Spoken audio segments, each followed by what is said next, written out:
Mute हमें करना है या वहां से हो जाएगा? आप अपने आप ही म्यूट कीजिएगा, अपने आप ही अनम्यूट कीजिएगा, अपने आप ही मैनेज कीजिएगा, क्योंकि आपको पूरी पावर है अपने हिसाब से हर चीज की। हाँ, आप पूरी तरह से आत्मनिर्भर हैं honourable prime minister Modi ji के। तो मैं जा रहा हूं sir, go live, here we are. All the best.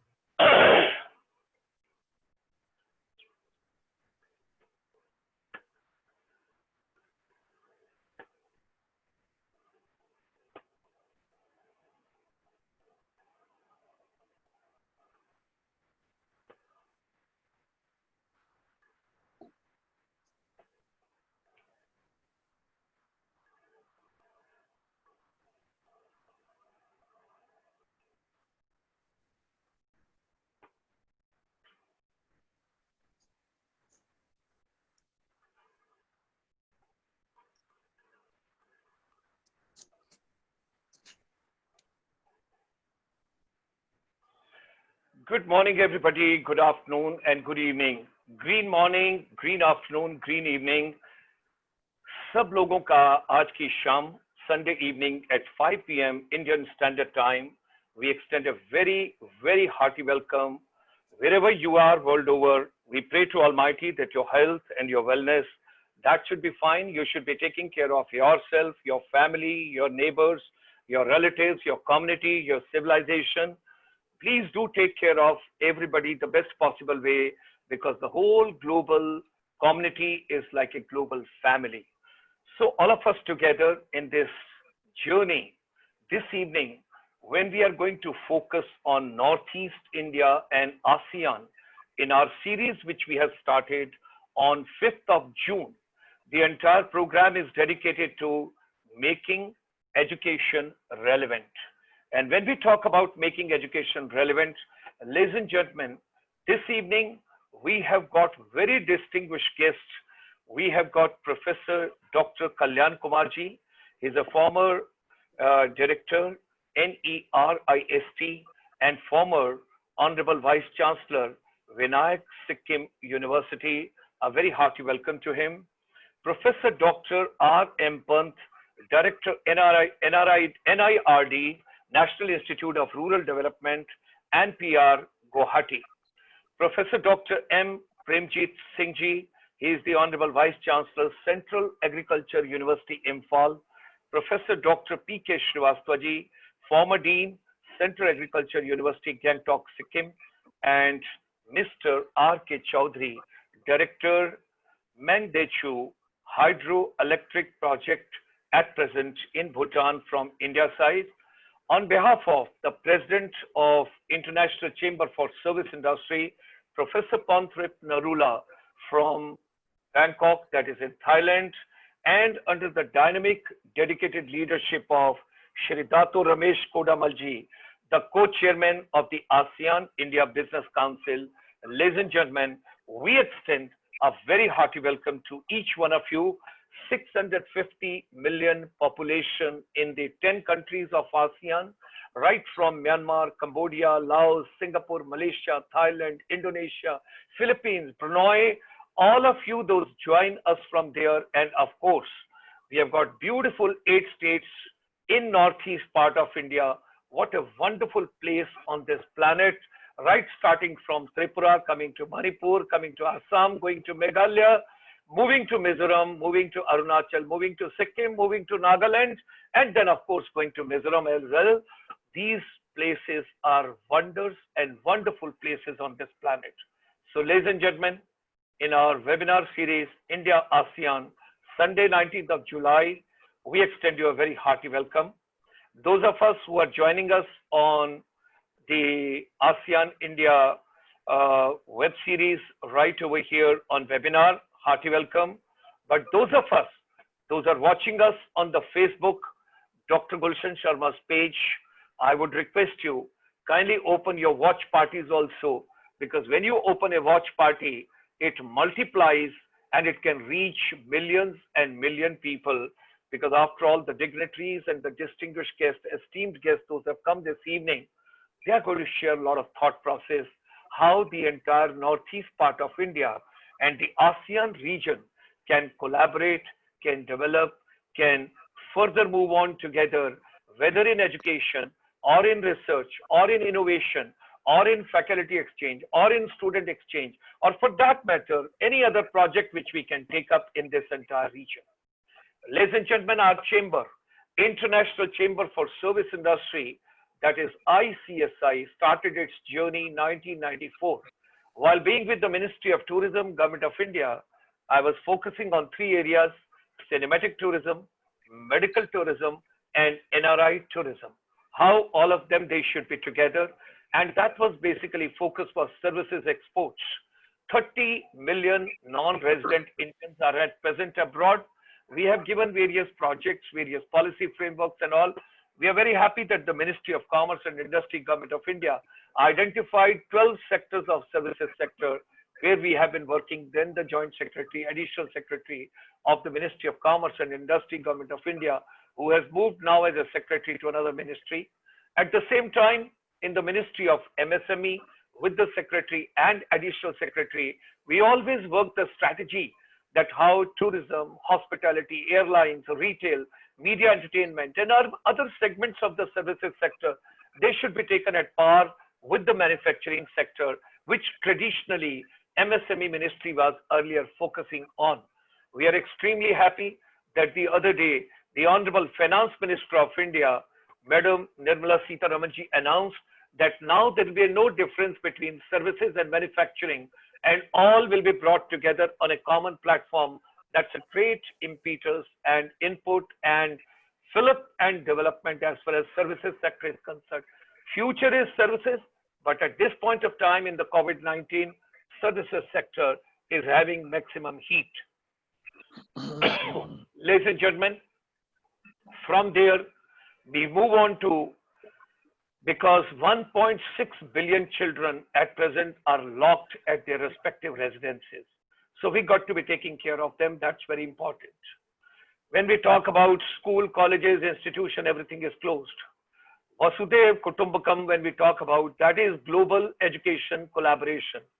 That means India believes in a philosophy, one world, one love, one family.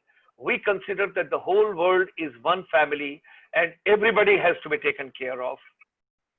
Ladies and gentlemen, our chamber ICSI is having beaming of skills and competencies related areas being covered globally every day during this pandemic. We are trying to reach out Mongolia, Uzbekistan, Kazakhstan, Turkmenistan. We are reaching a couple of countries and every day we have got a beaming. We are going to Peru, we are going to Brazil, we are going to Venezuela, we are going to Costa Rica, we are going to Panama and Mexico, a couple of other places we are reaching out, Toronto, British Columbia, wherever the Indians are, we are trying to reach out what best can be done as far as the teachers and the youth empowerment through our finishing school. This particular series which we have started Monday to Friday, 7 to 8 p.m., this is making education relevant. That means, आइए शिक्षा को प्रासंगिक बनाएं. How do we make education relevant?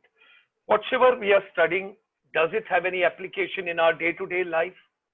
अगर lockdown के period में बच्चे को ये नहीं पता कि घर के अंदर अगर एक वॉशर चेंज करनी है और उसने आईटीआई और पॉलिटेक्निक से डिप्लोमा किया हुआ है प्लम्बिंग का, लेकिन वो अंकल को फोन करता है, अंकल हमारे घर का नल का लीक कर रहा है, जरा आप आके वॉशर चेंज कर देंगे. So what is the use of that certificate? It's of no use.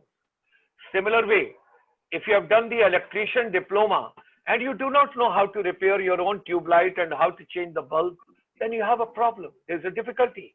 You got to understand that education has its relevance in our day-to-day life. 15th of July, United Nations gave, that is a World Youth Skills Day. So our chamber has started a new series called YES program that stands for Youth Empowerment Strategies. Ultimately, जो कुछ पढ़ा रहे हैं, जो कुछ हम बच्चों को दे रहे हैं, किसी भी शिक्षा के माध्यम से, we got to understand what does youth want. जो millennials हैं, जो gadgets के साथ पैदा हुए हैं और जिन्होंने कदम ही इस दुनिया में मशीन के साथ रखा है, You got to understand who they are. What are their expectations? Gone are the time that it was a one-way traffic, whatsoever you were teaching, students were just taking. Now it's a learning centric. We got to understand that. Every Saturday morning we dedicate to Lord Buddha. Buddham Sharanam Gacchami. When we talk about 650 million population, when we talk about the ASEAN and rest of the world, when I talk about, there are a couple of other countries, other places also. There are more than 500 million plus population of the Buddhist following, which is there. So under the dynamic, dedicated leadership of International Buddhist Confederation, Venerable Dr. Dhammapiyaji, who is the Secretary General, we are getting international speakers, international inputs, and we are trying to bind all 500 million plus people world over so that they could be a part. And we are trying to find out what did Lord Buddha say in his teachings and what is the relevance of that teaching in today's education system. That is something very important which we take on. So I'm grateful to Dhammapiyaji. Saturday evening, Monday to Friday, 7 to 8 p.m. we are focusing on education. But Saturday evening, we talk about Ayurveda for the global wellness, health, happiness, humor, holistic living, and positive thinking. What all has to be done, that is every Saturday, 7 to 8 p.m. in the evening, we have got. Sunday morning, this morning, today, now you are witnessing a program on ASEAN and Northeast today, Northeast India. But every Sunday morning, we come with Srimad Bhagavad Gita, where we take on from Professor Satinder Dhiman from the Woodbury University, who is from the Burbank. He had been president of ICSI for 3 years, and he has dedicated every Sunday morning to India, Srimad Bhagavad Gita and all Upanishad, what we have got. We are taking how they could be relevant to our today's education system. That's what we are taking every Sunday morning, and Sunday evening, we all are together. Ladies and gentlemen, we are also taking, once we finish with Srimad Bhagavad Gita's all 18 chapters, thereafter we are moving to Upanishads, that is Vidya se Adhyatam Vidya ki aur. Because any country which respects its own Sanskriti, its own culture, its own heritage, इन दिनों में बहुत कुछ पढ़ने के लिए, lockdown में इतना कुछ पढ़ने के लिए मिला, अपने आप को जानने के लिए, who am I, what am I doing, what can I do, and how to empower youth and the entire education system. Nalanda university के बारे में जितना कुछ भी पढ़ा, जितना कुछ भी जाना, it is mind blowing that world's first residential university where the foreign students coming to India, and in Nalanda University, free education, free residential, free food, free books, और कितनी किताबें, कितनी रिसर्च, कितने सब्जेक्ट, कितना कुछ वहां पढ़ाया जा रहा था. 2000 आचार्य. भारत को पुनः विश्व गुरु बनना है, और उस विश्व गुरु बनने में हम सब लोगों का इस हवन कुंड में सामग्री डालना बहुत ज्यादा जरूरी है. इसीलिए मैंने प्रोफेसर डॉक्टर कल्याण कुमार जी को निवेदन किया कि नॉर्थ ईस्ट इंडिया को आसियान के साथ जोड़ते हुए we should move ahead and we should do what best we can do, all of us together. Ladies and gentlemen, we started this particular web series on 5th of June because 5th of June is observed as World Environment Day. जितना कुछ भी अध्ययन किया इन दिनों में, ये पता लगा कि the next misunderstanding world over, the peace of the world is getting disturbed and is going to be disturbed because of the water crisis, water conservation.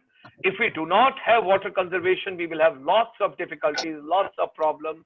So, well, this evening when Dr. Mr.RK Chaudhary ji, who is the director, Hydroelectric project, he'll be talking about water crisis, water conservation, water saving, water management is very, very important. So thereby, we have dedicated this entire program ours on water conservation with education. हमारे chamber ने world over 140 countries में जो research compilation किया है till 30 June, that is just about 19 days before, और ये 25 मार्च से हमारी रिसर्च शुरू हुई, और पूरा जो समावेश इसका निकलता है, the outcome of the entire the golden triangle, जिसको आप पहले दिल्ली, आगरा, जयपुर बोलते थे, now the golden triangle is the youth empowerment. When we talk about youth empowerment, means the food processing and agriculture, animal husbandry, अपने घर में ऑर्गेनिक खेती कैसे हो, अपने घर की छत पे सब्जियां कैसे उगाई जाएं, अपने घर के आंगन में सब्जियां कैसे उगाई जाएं, अपने आस पड़ोस में। और इन दिनों में एक और रिसर्च निकली कि हमारे जो नेशनल हाईवे हैं या जो स्टेट हाईवे हैं, उनके दोनों तरफ जो पेड़ लगे हुए हैं, अगर उनकी जगह फ्रूट ट्रीज होते तो जो लोग पैदल चल के अपने विलेजेस को जा रहे थे, they would have plucked those fruits from there and they would have survived. They would have not asked for anything else. What is the use of having ornamental flowers which doesn't have any value to the life? So ladies and gentlemen, each and every place on this planet has to be utilized, जहां पर जीवन निर्वाह, आत्मनिर्भरता की जब बातचीत honourable prime minister Shri Narendra Modi ji करते हैं, तो आत्मनिर्भरता को लाने के लिए हर चीज के अंदर ध्यान देना होगा, और हर परिवार को यह सोचना होगा कि हम अपना न्यूट्रिशन, अपनी ऑर्गेनिक खेती खुद से कैसे कर सकते हैं।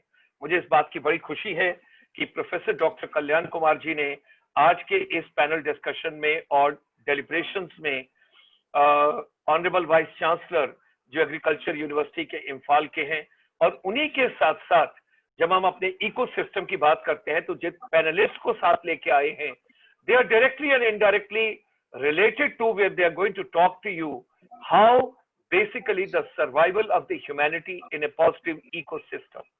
Number 2, after food and basic requirements of life is your health.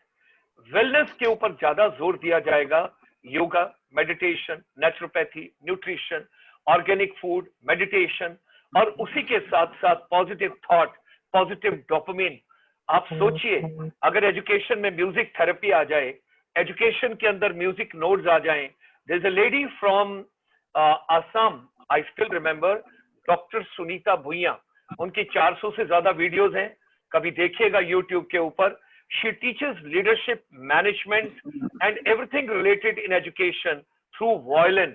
She plays a violin and she teaches what is personality development, what is communication skill, what is leadership, what is management. Music has got a great role, और मैं तो professor doctor Kalyan Kumar जी को निवेदन करूंगा कि आने वाले समय में जो भी पेडागोजी बने, उसमें म्यूजिक थेरेपी का बहुत बड़ा रोल होना चाहिए। आर्टिफिशियल इंटेलिजेंस और जो भी हम टेक्नोलॉजी को लेके आ रहे हैं, music works as a lubricant in life, it removes friction from the life, that is very important. जो थर्ड पिलर है जिसके ऊपर सारा संसार टिका होगा, education will never get back to the mode what it was in January and February. It will be altogether different. We have to understand that education will be now digital learning, digital teaching, and it will be on blended mode. It will be on flip mode, and you have to come out of the classroom, and we all have to become tech savvy. That is something very important. And at the same time, कोई भी बच्चा कोई भी subject पढ़ने से पहले, the philosophy of the Europe will also come here now, that is learn and earn. पढ़ाई भी करो और साथ में पार्ट टाइम जॉब भी करो, उसके बगैर आपका काम नहीं चलेगा। लेकिन पूरा यूनिवर्स जो है वो सस्टेनेबल डेवलपमेंट पर टिका हुआ है, और जो B2B जिसको हम पहले बिजनेस टू बिजनेस कहते थे, that is to be understood now as back to basics of life. That part is very important, which we have to understand. Ladies and gentlemen, before I introduce my celebrities, my warriors, like doctors, like nurses, like paramedical, they all are doing great job. Our teachers, our educators, our motivators, our counselors, our technical experts, they are also doing great job. They all are celebrities. People, those who have come on this forum this evening, they all are celebrities for me, like media entertainment industry. They get their Filmfare awards. These people also deserve a big applaud. Before I introduce this evening's celebrities, I would like to share, this is the last slide from the chamber. That is your human brain, which is working. Let there be a positivity. Let there be a creativity. Let there be a collaboration. And what we talk about, हमारे chamber को एक ही चीज समझ आती है, whatsoever human mind can conceive and believe, it can achieve. You got to conceive the idea, you got to believe in the idea, and you have to achieve the idea. 15 August tak, 1 million educators from the whole world, they will be the part of this particular campaign, this particular process of education empowerment and making education relevant. It's a global confluence of educators, motivators, technocrats, and counselors. International Chamber for Service Industry extends a very warm welcome to each one of you. There is a website which is listed over here, www.icsiindia.in. You can also send us, if you wish to be a panelist, you want to send some suggestion, you can send at innovation@icsi.asia. And we have also given you WhatsApp numbers down below. So ladies and gentlemen, with these words, now I introduce the celebrities of this evening. Those are going to make this evening very meaningful for all of us. First, my celebrity this evening, ladies and gentlemen, let me share with you Professor Dr. Kalyan Kumarji, the Honorable Vice Chancellor, and he just distinguished and relinquished his charge at the Vinayka Mission Sikkim University at Gangtok. What a beautiful state, India's first state for the organic farming. He is also President, National Industrial Corporation, Kolkata, committed to growth and quality in the university academics, planning and administration as professor vis-a-vis teaching. His core areas of expertise are teaching, administration, coordination, operation management, research and industry, curriculum development, student assessment and management, project management, strategic planning. His contribution and achievement towards research, academic and non-academic, has brought him many awards and recognition. He is a dedicated soul for the welfare of the entire Northeast region, entire youth in that particular area. You all should be very happy. Wherever you are, clap for Professor Dr. Kalyan Kumarji and extend him a very warm welcome because he has dedicated himself for the Northeast. Ladies and gentlemen, we have also been joined by Rajiv Mohan Pant ji. He is a professor, he is a director, National Institute of Rural Development and Panchayati Raj, Khanapara, Guwahati, that is in Assam. He is associated with higher education since 1986. Besides teaching, he is actively associated with research activities and has completed many sponsored research funded programs, agencies like MacArthur Foundation, USA, MHRD, Indian Council for ICCR, what we call Indian Council for Social Sciences Research. I'm also very proud because I've taken a lot of scholarships from them. NIRD, then Jawaharlal Nehru University and All India Council for Technical Education, where at present the chairman and vice chairman and everybody, Anil Sahasrabudhe and Dr. Punia, all of them, they are doing great job. He has visited many universities to deliver, and he has been invited to give talks, lectures, speeches in the country and abroad, and also offering consultancy on behavioral aspects, very important area, which we all have to, how should be our behavior? How should we conduct ourselves? And he has given that to the various organizations. Dr. Pansa also headed working group third on shifting cultivation, Niti Ayog, and was lead author of the report. Excellent, shifting cultivation. So I would request this evening, behavioral aspects, shifting cultivation, and other projects, whatever he has taken, he would be sharing all his expertise with all of us. And Dr. Saab, do discuss if we can have something on water conservation also. I would be grateful to you. So very hearty welcome to Dr. Rajiv Mohan Pantji. We have also been joined this evening by Professor Dr. M. Premjit Singh, the Honorable Vice Chancellor, Central Agriculture University, Imphal. And those are abroad, it is in Manipur. Professor M. Premjit Singh ji is presently working as a Vice Chancellor, Central Agriculture University, Imphal. He started his career as Assistant Professor in 1986. Besides professional positions, he He also served as a registrar, deputy registrar, assistant registrar, research coordinator. It's a long way he has come with the academics. He has undertaken 10 mega research projects and supervised PhDs and attended international conferences, national conferences, and many other events. He has published many research papers and research communication books, technical bulletins, and many other popular articles. He was the chief editor of CAU Farm magazine and CAU Kisan Diary, published in 7 languages. Wonderful. We would like to know more about it this evening. Dr. Singh has identified 16 novel technologies, concepts, methodologies in the area of plant protection. Recipient of numerous prestigious awards, Dr. Singh is also the Life Fellow and a Vice President of Entomological Society of India, New Delhi. After becoming Vice Chancellor, Professor Singh has done a lot of human resource development and skill development of unemployed rural youth in the Northeast region. Ladies and gentlemen, I am also emotionally attached with Northeast. I always look forward to next birth. I would like that I am born in Northeast part of India. 1973, when I started my journey, I started my career, I started my work, I started my profession, and coming a long way in the armed forces up to major before moving on deputation to the Ministry of Tourism, Government of India.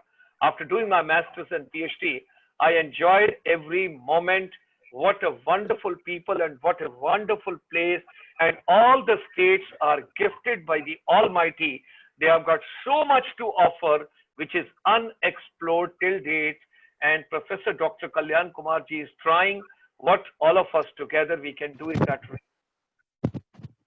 Professor Dr. P.K. Srivastva ji, former Dean of College of Agriculture, Engineering and Post-Harvest Technology, Central Agriculture University, Gangtok, Sikkim.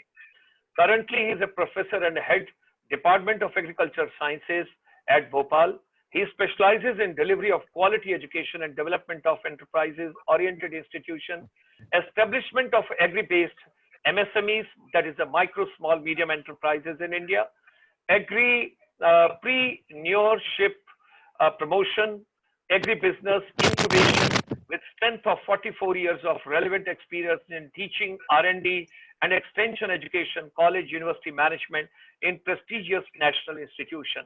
Hearty welcome to Professor Dr. P.K. Srivastva ji. We have also been joined right from Bhutan. He's an Indian, but he is at present in Bhutan on a government project. Shri Chaudhary ji, he's a Director Technical Mangdechhu Hydroelectric Project in Bhutan. Chaudhary ji is basically from Bihar in India. He has gained the experience. मैं आपको प्रणाम करता हूं क्योंकि Nalanda university आप ही के यहाँ से शुरू हुई थी.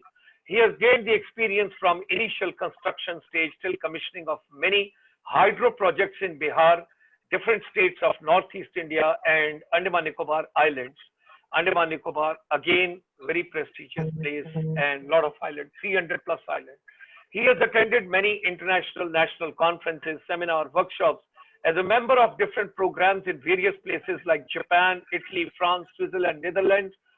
What a pleasure. He is a fellow member of the Institute of Engineers, India. He has also written various technical papers pertaining to his past experience, published in national and international publications. So, ladies and gentlemen, with these words, I extend a very hearty welcome to all my celebrities this evening, and they're right over here with us. What a pleasure to have all of them, and it's a great evening, and my salutation, my regards, my namaskar, my pranam to all of you. Thanks for joining this evening. Thanks for gracing the occasion, and thanks for agreeing to share your thought process, how we can bring Northeast India and ASEAN together. From here, I hand you over in a very safe hands in Professor Dr. Kalyan Kumarji to take on the lead, and he would now moderate the deliberations. I want to be a humble student. Wherever I will have any question as a student, I will ask Professor Kalyanji. Otherwise, I would request him to moderate the entire deliberation. Audience भी आपके, संसार भी आपका, दुनिया भी आपकी, लोग भी आपके, नॉर्थ ईस्ट इंडिया भी आपका, आसियान भी आपका और पूरा ब्रह्मांड भी आपका, professor doctor Kalyan Kumar ji.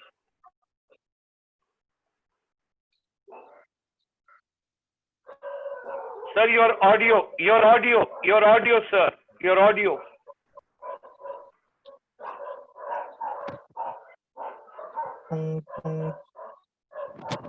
your audio.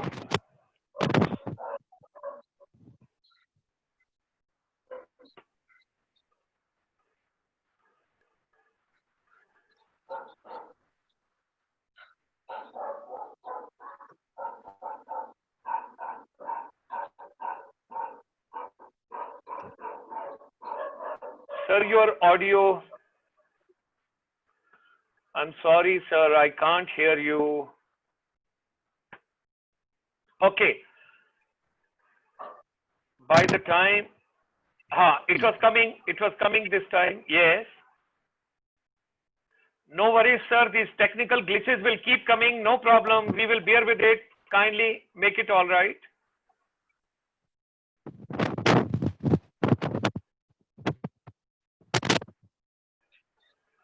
It gives an indication that Northeast India needs a better bandwidth. It gives an indication we got to have a seamless connectivity in the northeast part of India. It gives an indication we got to give a better Wi-Fi services in entire northeast part of India. Sir, I can't hear you. Okay, I will take a liberty to pass it on to Dr. R.M. Pant to take on, and by the time Professor Dr. Kalyan Kumarji, you kindly help out your audio if it can be. We can try once more, sir. Otherwise, then we go to Professor Dr. R.M. Pant, sir. No, sir. No, sir. I'm finding difficulty. Okay. Okay. May I request Professor Dr. R.M. Pant, sir, if you can take on? Please start with your presentation and your views, sir. All right, sir. Very good evening to you all. It is, in fact, I was looking forward to listening to Professor Kumar, and I was very keen to, to have this discussion started under this guidance of Professor Kumar, but because of some technical glitches, onus has come to me. So, thank you very much, sir. It was wonderful listening to Dr. Gulshan Sharma ji, who has given it a wonderful kickstart to this evening's programs. And I'm so happy to learn that he's got such vast experience of Northeast. When such great people with great love for Northeast, they start something, I'm sure that good results are bound to come. As I understood that this webinar is on making education relevant. Dr. Sharma has already given us the background. I very clearly remember the date, 5th September 2014, when Prime Minister, he addressed children of our nation, children of a country on this day, 5th September 2014, and then he narrated a story. Like, I asked one person, what do you do? He said, I've done MA. Then he again, Prime Minister Mr. Modi, he again repeated this question, what do you do? He said, I've done my post-graduation. He said, what do you do? He was clueless. What do we do? We have acquired a lot of degrees, MA, MTech, MSc, PhD, DSc, but still not very sure what exactly we do, what exactly we are capable of doing. So there is a need to make education relevant now. We should be very clear, like we have been empowered with this education. Education should be very, very empowering. We have been empowered with education and what we can do, what we are capable of doing, and how we can contribute for the development of the society. That we should be very, very clear in our mind. Now I get back to my own area. Having served in rural development side, I'll talk about villages first.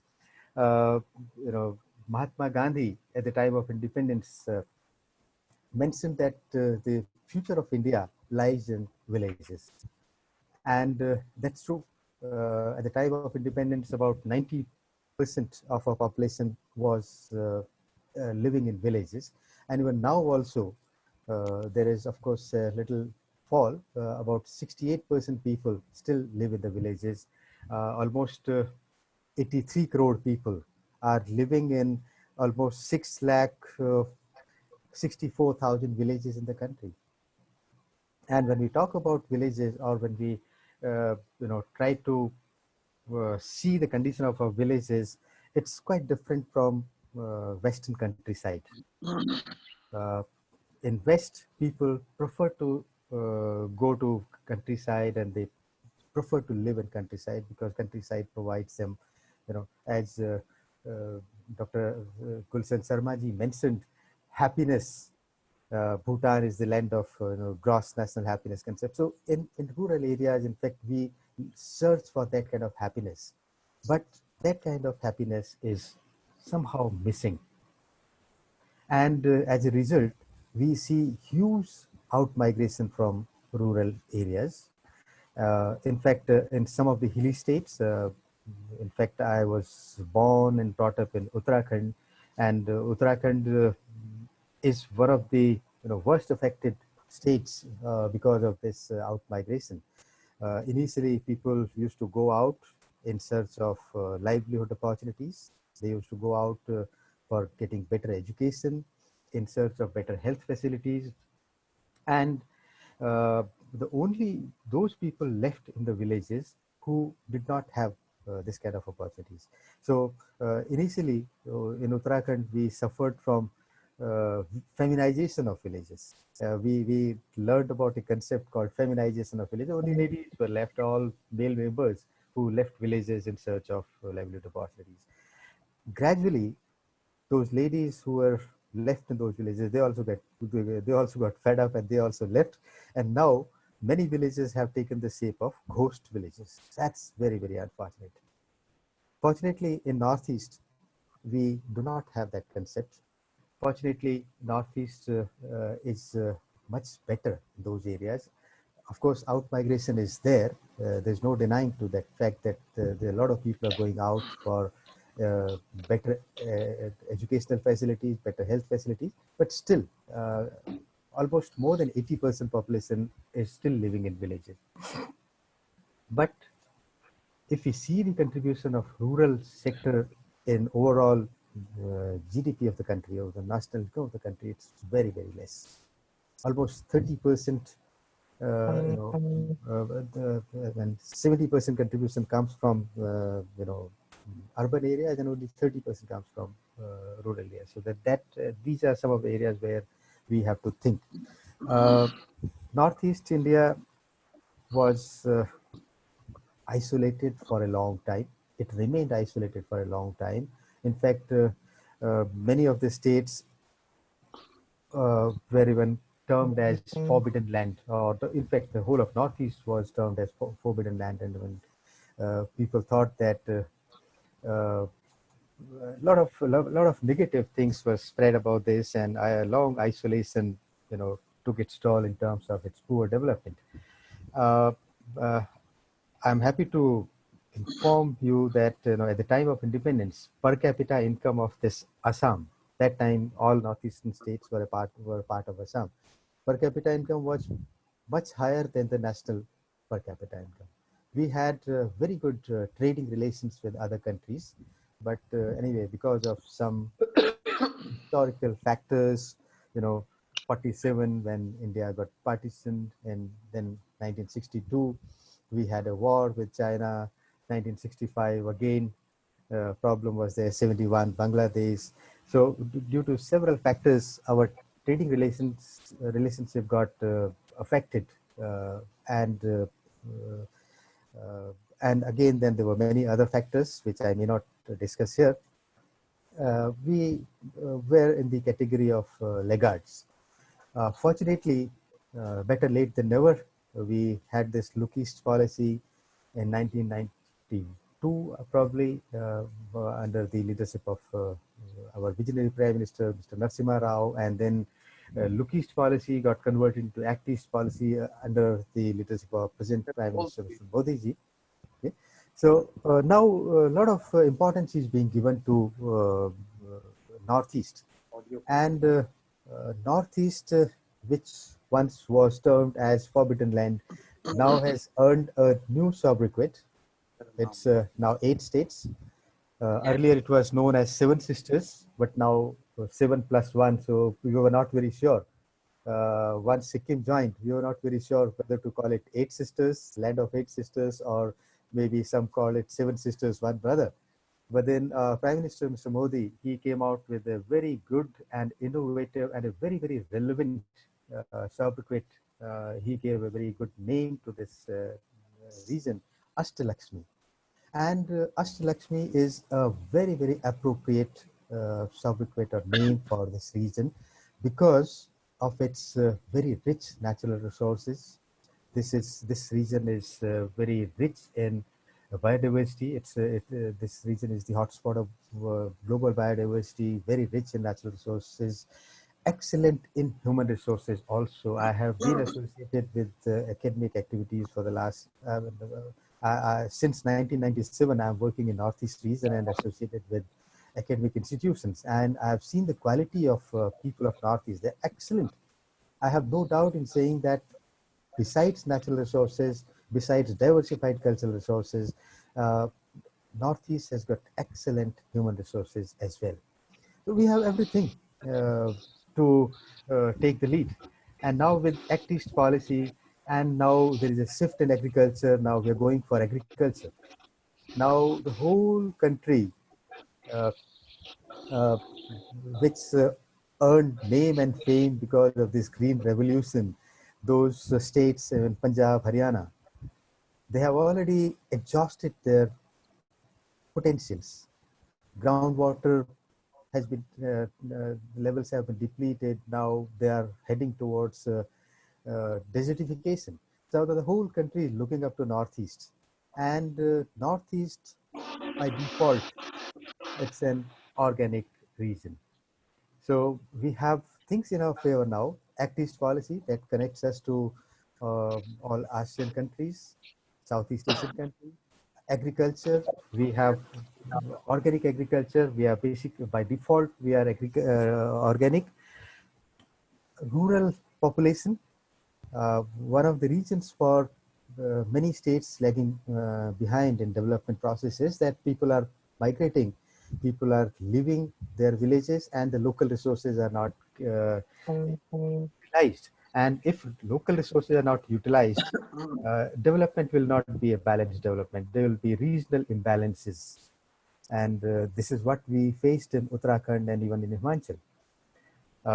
Fortunately, here most of the people are still sticking to roots. And if local resources are utilized, local natural resources are utilized, and local human resources are utilized, a lot of possibilities are here that Northeast can take lead as regards this rural development.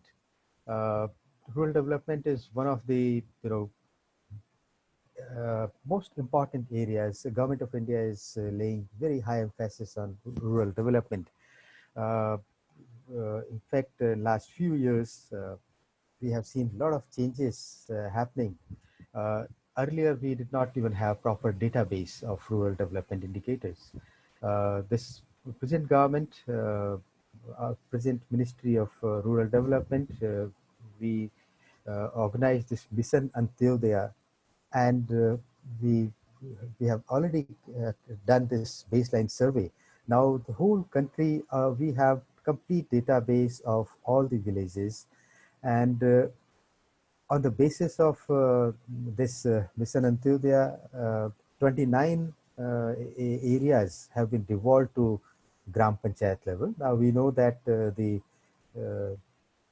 local self-government's role is very important, and if we want transformation to begin from the grassroots level, then Gram Panchayats can play a very important role. So the 29 subjects have been devolved at the grassroots level. And now evidence-based planning, since we have already collected complete data of the villages under Mission Antyodaya, now what kind of things are required in a particular village? So evidence-based planning is being done, and now very ambitious uh, uh, platform called GPDP, Gram Panchayat Development Plan, is now in the offing, and people are planning at the grassroots level. And then again, there's a shift in planning process also. Earlier, we had this planning commission concept, which subscribed to this top-down planning. And now we have this Niti Ayog, where bottom-up planning is being propagated. The bottom-up planning is being encouraged. And to for the success of this bottom-up planning, it is important that GPDP, Gram Panchayat Development Plan, are developed at the lowest level, and uh, then move upwards. And now COVID has posed some problems, but as our Prime Minister says, "Apada mein avsar," it has also brought some kind of opportunities, and now people are coming back to there. We are witnessing reverse migration, and people are coming back to their villages. Of course, earlier also we were trying to empower people with some skill under programs like DDU, GKY, Deen Dayal Upadhyay Gramin Kaushalya Yojana. We had this National Rural Livelihood Mission, and we are trying to promote this SHGs, SHG federations. We are trying to promote this farmer produce FPOs.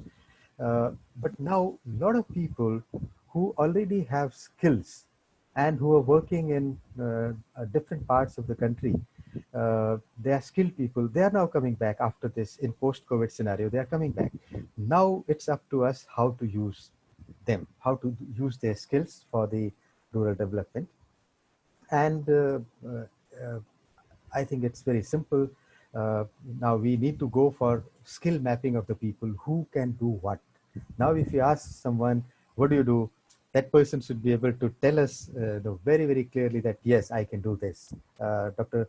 Gulshan Sharma ji mentioned that if a diploma holder cannot handle small things, then it's really the same on education, right? So these skilled people are coming back. We are also training, we are also providing skill development programs to different rural people under this DDU-GKY scheme.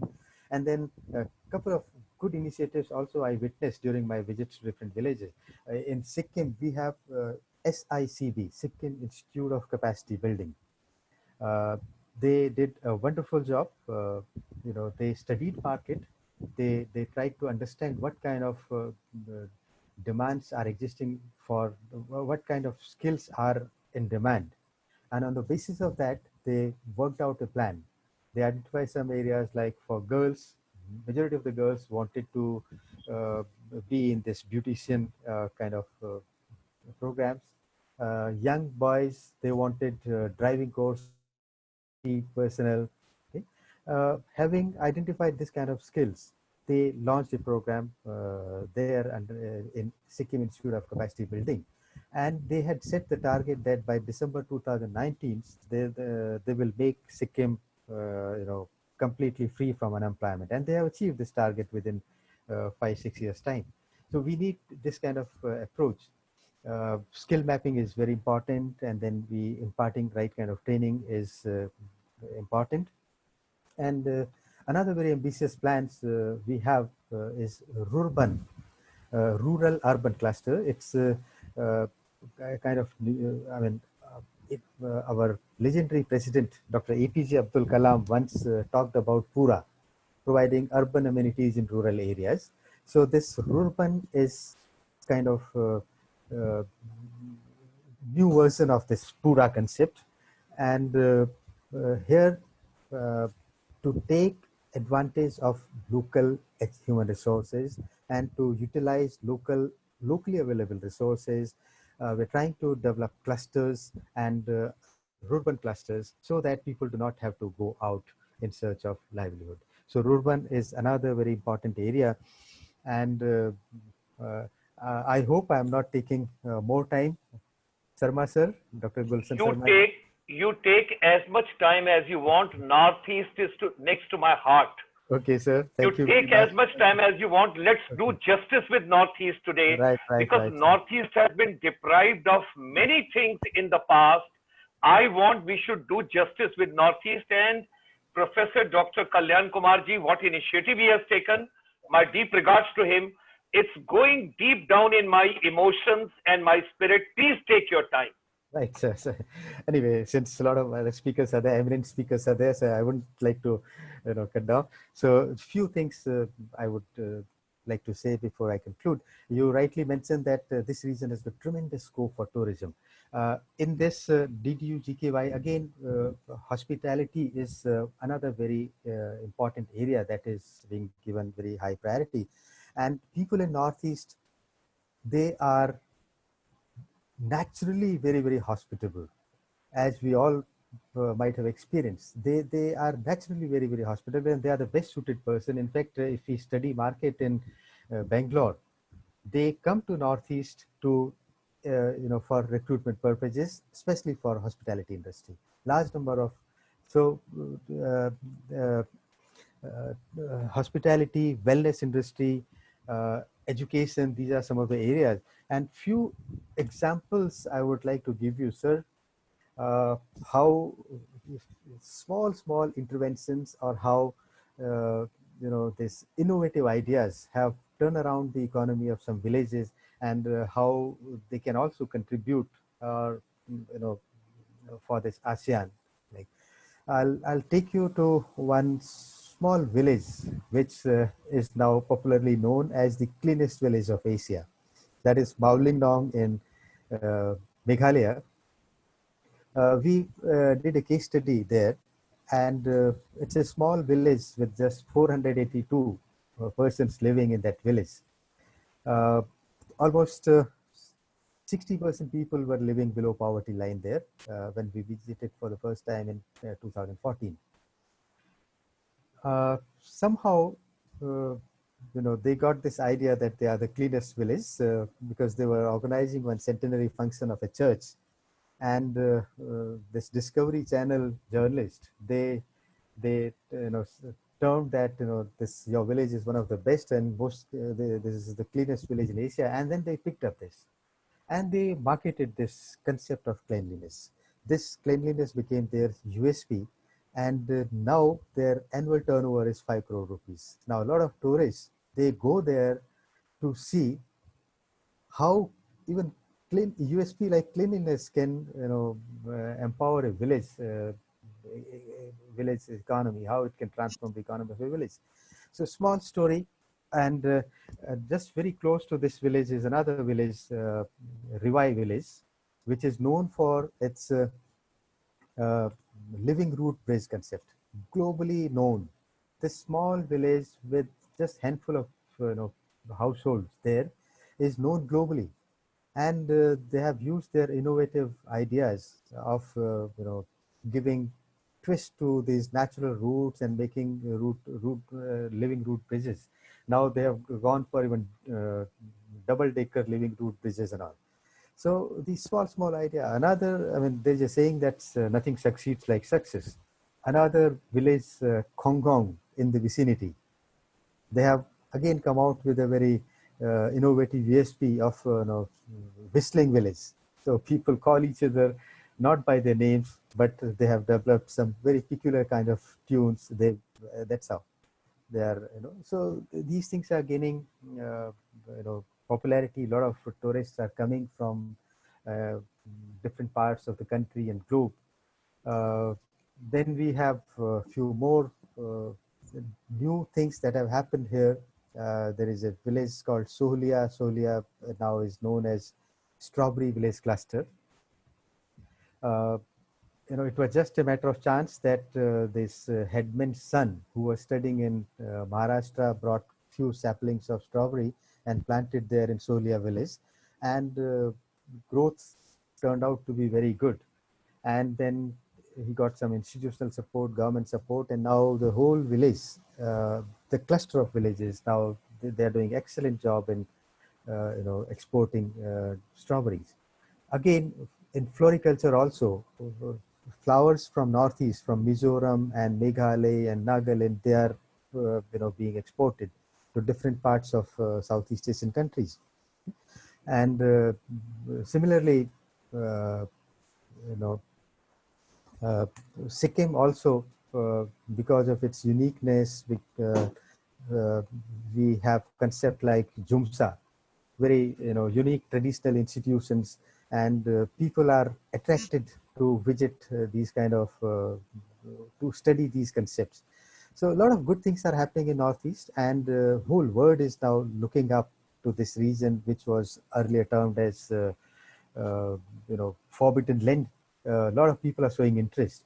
I'm sure if we are able to connect this region with ASEAN markets, ASEAN countries, a lot of possibilities are there, and people are very, very capable, and resources, there is no dearth of resources in this region.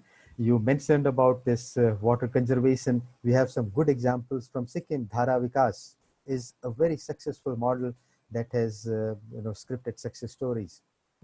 So a lot of possibilities are there, and the only thing is we have to incorporate these things in our education system so that our education system becomes more relevant. In fact, in Arunachal, Namsai region, in fact, Ahom's Sukapa, way back, Prince Sukapa, way back in 2015, came to India through these Patkai Hills, and established his kingdom in Charidev. So I mean, they have historical relations. People, Thai people, Burmese people, people from China, they relate themselves with this region, and a lot of possibilities are here. And if we can incorporate some of these things in our academic curricula also, I think many more things will come. So I think I have taken a very long time. Sorry for that. Now I look forward to listening to esteemed experts. Okay, thank you, sir, for giving me Thank this. Thank you very much. Thank you. At the end, we will take on some questions which are Sure, pouring in from the world over. Right, because sir. some of the people, those want to invest in Northeast, they would like to ask some question. I'll take it at the end. Sure. Professor Dr. Kalyan Kumarji, should we try now? Yes, I'm ready. Yes, what a lovely. Having got disconnected. Yes. Please go ahead, sir. Please go ahead. Okay. You are at the center stage, and thereafter we will take our Professor Dr. M. Premjit Singh ji. There is a lot to discuss with him, because recently when I was at the Loktak Lake, when I went to More and with Dr. Palin, Dr. Dabali, and couple of other people, Asni Kumar ji. So there's a lot to discuss, because Manipur is next to my heart. We'll discuss about it in detail, and I have to learn a lot, and I have to take a lot from you this evening as far as the global humanity for Northeast is concerned. But before that, with your permission, we will have Professor Dr. Kalyan Kumarji. Good evening, all the panelists and all the viewers. Thanks to Dr. Gulshan Sharma ji for having taken such a wonderful initiative and having connected all across the world. We feel proud of you, and from the Northeast side, whatever is possible, we will try to achieve on your behalf. This program I have thought of in consultation with Dr. Gulshan Sharma ji, with primary focus on our main theme, that is making education relevant. When we say relevant education, to the mind of academics, I perceive only two things: the knowledge and skill relevant to the job, number one, and number two, with that knowledge and skill, one can make use of the concepts for applications towards growth and development. Coming back to the challenges, when we say Northeast India and ASEAN, there are many challenges. The biggest challenge to me is because of the fact that for last 3 decades or so, we have grown economically to a very strong Asian subcontinent, and now there is more and more demand for quality workforce. When we say quality workforce, again, we have to keep at the back of our mind that because of the economic empowerment of the region, economy has gone up and industrial growth has also taken considerably. And now we are making use of new technologies, and so we are also going for the re-engineering of production and services sectors requirement. As a result of that, all of a sudden for last 5-6 years, we have been facing acute shortage of manpower at appropriate level to face the challenges in industry, service industry as well as manufacturing industry. Now, how to cope up this scenario?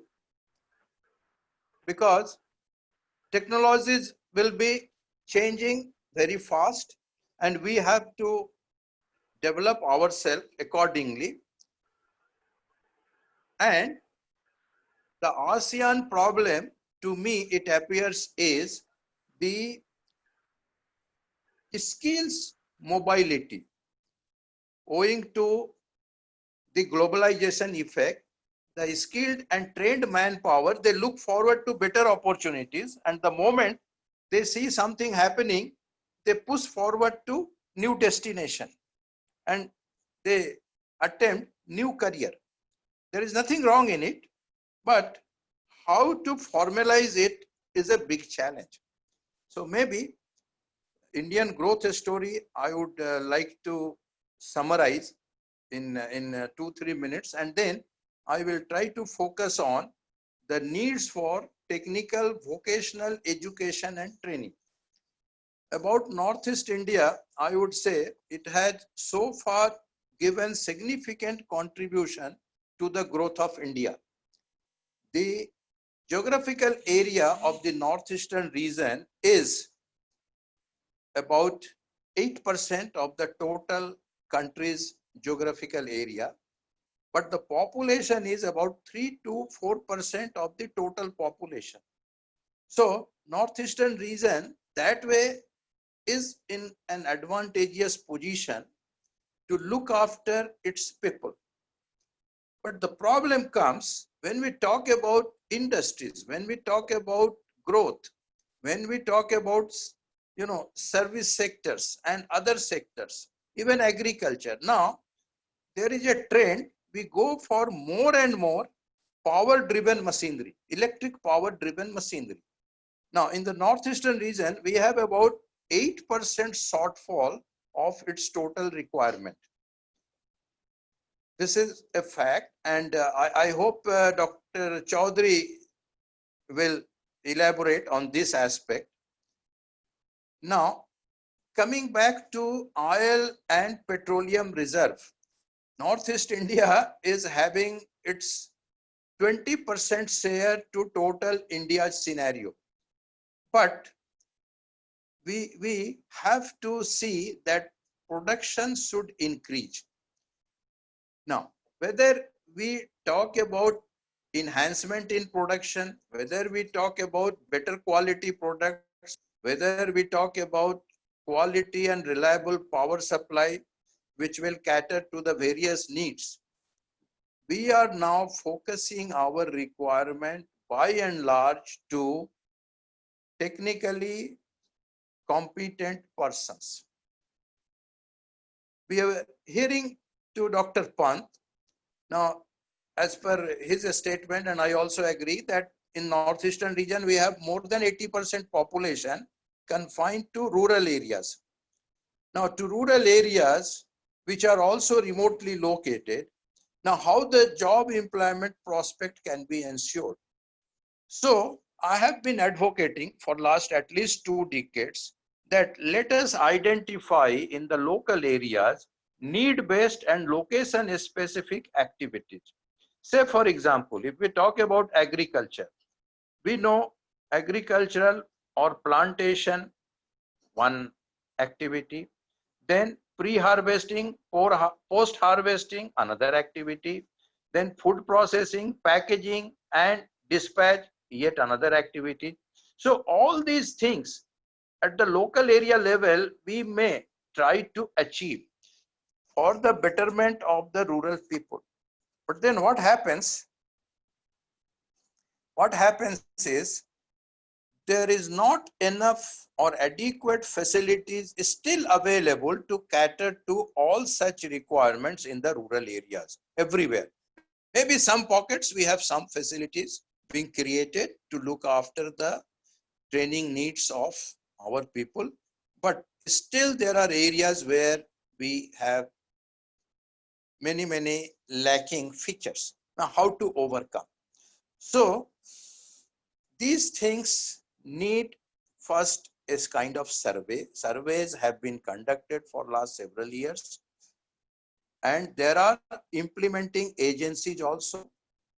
So my urge or my feeling is that why not we involve school level curriculum with some little inputs, because the rural area students, they are mostly dropouts. Very few of them they pass school examination board and they opt for higher study. So mostly we have school dropouts. So those who are little weak in formal education, they may be given short duration training, maybe 3 months duration training for a specific job, for a specific skill, and then his or her skill can be utilized for local area requirements to be fulfilled. I am citing one specific example. In Arunachal Pradesh, when I was director NERIST, we had several discussions with the state government machinery, and it so happened Public Health Engineering Department senior officials, they approached me that in the rural and remote areas, because they have almost 8 to 9 months rainfalls every year. So in the rural pockets during rainy season, because of flash flood condition, the drinking water is not up to good quality. And many of the villagers, they used to complain about a stomach problem, infection, etc., etc. So we came across a model that let some volunteers be picked up from different pockets of remote areas. So they identified about 33, exactly 33 participants, and we conducted 3 months training program giving full details, knowledge, skills and applications all combined in a modular course of 3 months duration. What are the parameters to be checked for water quality monitoring, surveillance, etc. And if the water is not up to the mark, what has to be done for filtration, processing, etc., etc. Some precautions to be taken on that account. And I tell you, this trained manpower could be located in those villages, all 33 villages, we had one participant each, and later on they were absorbed by the government of Arunachal Pradesh as a regular employee, and they could take care of so many villages in remote location. This is one example. There could be several examples. When we talk about rural employment for economic empowerment, why not? We have some food processing plants. So agricultural products may be taken to food processing plants. food processing plants may be set up with a small amount, that too with the bank loan assistance, maybe of the tune of 5 lakh to 10 lakh, not much. And then this plant could serve as training cum production center. If we look at 2 shifts per day, 1 shift we can keep for training and 2nd shift we can keep for production. After production, as Dr. Pant was rightly mentioning, if we have the marketing network, the finished products could be taken to the market, and then the local area requirements of those finished products could be very well catered to. And the benefit coming to the system, our teaching learning system, may have a small share imparted to the trainers who were involved in the production system. So learning and side by side practicing will go together, and this will economically empower the local youth. And many such programs could be identified and implemented. Yet another domain, because I belong to energy sector also, northeastern region is gifted with enough natural water resources. Now we can have micro, mini, even major hydroelectric power plants, and even we can have small hydroelectric power plants which can cater to the needs of the village, because on the hilltop we can set up a kind of plant taking use of the gravity force of the water coming down from the hilltop, and that mechanical energy could be converted to electrical energy, and a few household requirements will also be satisfied, and if possible extra power may be dispatched to the national grid. And right now whatever potential we are harnessing, energy power we are harnessing, I think it can be tripled without any problem, with firm commitment and some policy decisions. And if it happens, maybe extra energy, electrical energy may be supplied to our neighboring countries, so-called ASEAN nations. Side by side, we can also think of, our Honorable Prime Minister is very keen about India becoming a global leader for solar power generation. I have seen Northeast by and large, they have, if they have sun rays coming out, they have significant energy to get converted to electricity.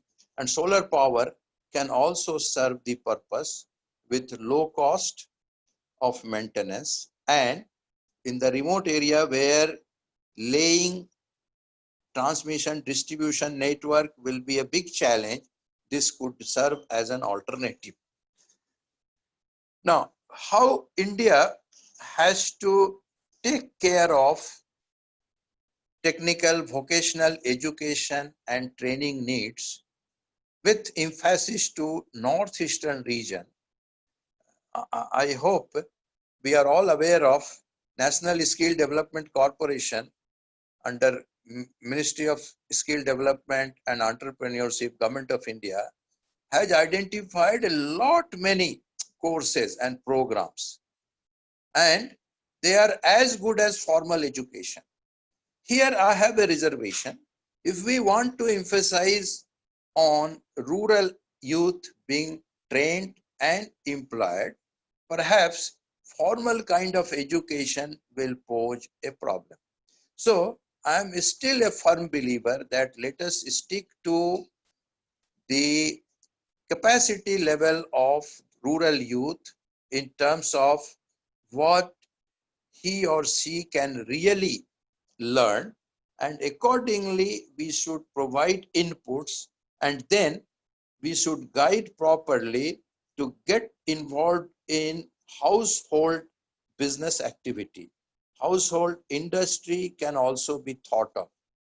the weather condition of the northeastern region is so good that we can think of IT, information technology, or IT enabled services to be promoted in terms of teaching, learning, and practicing, providing gainful employment. So there are certain sectors. Let me tell you, for an example, I was associated with shipbuilding industry. Hello. I was interested with shipbuilding industry once upon a time when I was located at Chennai, and I could see that there are certain areas where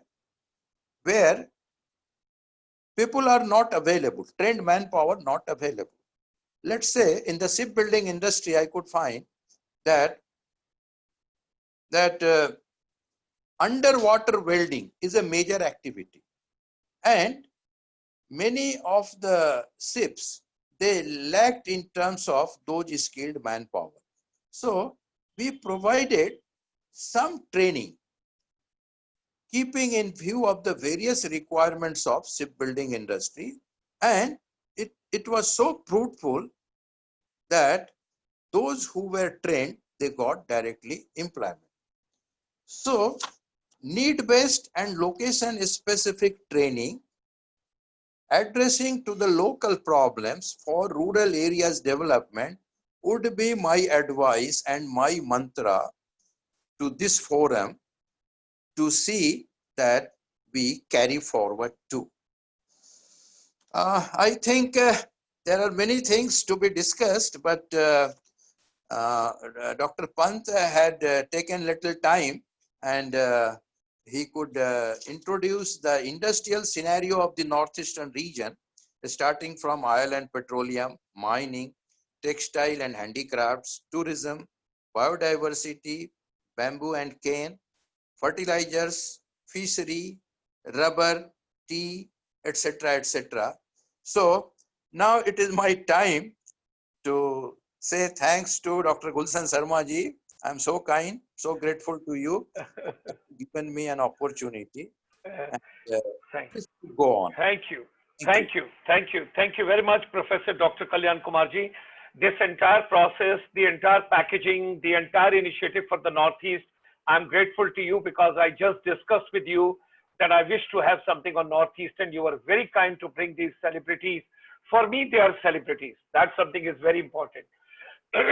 My emotion rolls back to 1973 when I used to walk from Tinsukia to Dinjan, Dinjan to Chabua, and Chabua to Dibrugarh, Dibrugarh to Kanubari, Kanubari to Longding, and Longding to Waka, Waka to Pangchua, Pangchua to Khausa, Khausa to Devmali. I remember each and every word. And when I talk about Manipur, let me share my heart with you. From Imphal, we used to go to Loktak Lake. And ladies and gentlemen, world over, those who have joined us, you will be so happy to know that Loktak Lake has got floating islands. It's a beautiful lake. It has got such a wonderful islands. Our chamber is trying. We wish to get some grant from Canada for Loktak Lake for various projects, which we want to get it over there. And ladies and gentlemen, one more thing.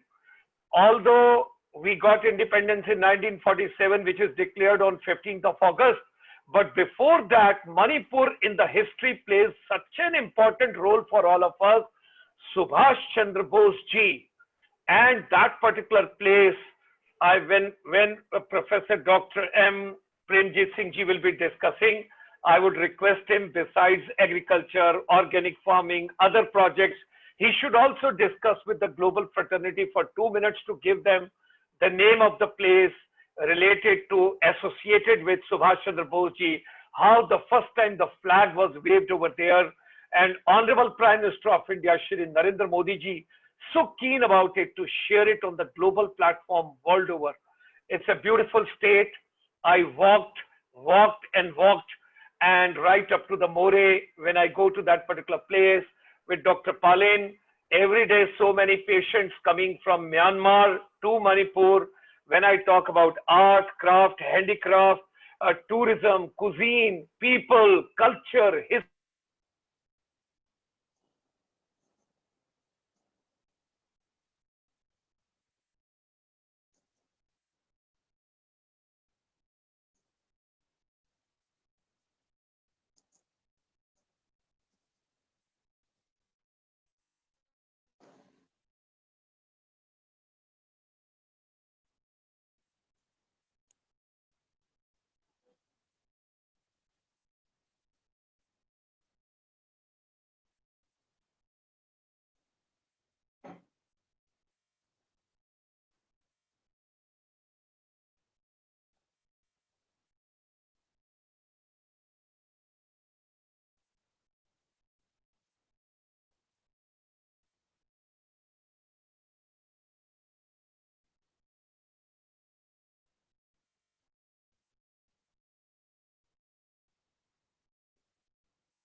could I request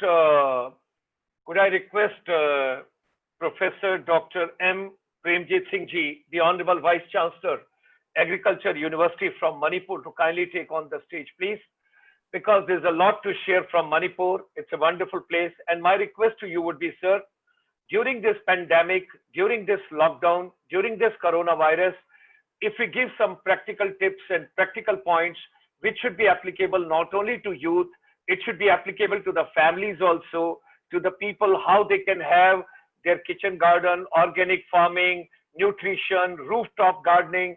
Everything should be there to survival, Atmanirbhar Bharat, when we talk about. With these words, ladies and gentlemen, we give the central stage to Professor M. Premjit Singh Ji from one of my most prestigious states, that is Manipur. Thank you, sir. That is Dr. Gulshan Sharma, all the panelists, Dr. Kalyan Kumarji, Dr. R.M. Pant, Dr. P.K. Srivastva, Mr.RK Chaudhary, and all the viewers. And since our introduction was already made by our Dr. Gulshan Sharma, the Loktak Lake, this is the biggest freshwater lake in the Northeastern region, with an area of 287 square kilometer, and it is floating lake. And this is my opportunity. Ashini Kumar is also a close friend of mine. I belong to Moirang. That is the Loktak Lake, where the lake is located, and it is exactly 44 kilometers from the Imphal, the capital of Manipur. Sir, with your permission, if I mention, when I came with Ram Madhavji and the Honorable President of India, and there was a function which was organized by the Honorable Chief Minister in your biggest auditorium. Yes, that day we all were taken for sound and light show in the evening to Loktak Lake. Yes, I have never ever seen, while being with the Ministry of Tourism, such a awesome, outstanding, and Manipur dances and all that, sir. Salutation, salutation. Thank you, sir, for your kind words. And actually, near Loktak Lake, the village name is the Moirang. I belong to that village only, Moirang. And luckily, my grandfather was the freedom fighter. You might have heard about Shri M. Koireng Singh, who was the freedom fighter, the first Chief Minister of Manipur. So I'm the grandson of that Koireng Singh. And actually, before independence, and the tricolor flag was hoisted for the first time at my village, Moirang, near Loktak Lake, on 14th April 1944. That is the, history of Moirang. And sir, then I will continue, because actually, since I belong to the region, that is, I belong to Moirang, Manipur, in the Northeastern region, because our region, because we're having about 145 tribal, communities. And now from, that is, look its policy, now it is shifted, converted to act its policy.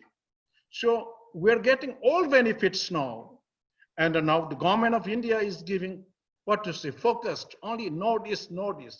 And every time all the honorable ministers are visiting in our states, that is the privilege for the people just like us. And the government is giving, focus to the Northeastern region. So that is why my topic before the August House, before the viewer, I'd like to present is actually, I have already coined myself, instead of Atma Nirbhar Bharat, so I will coin as Atma Nirbhar Northeast. I will confine only in the Northeastern region.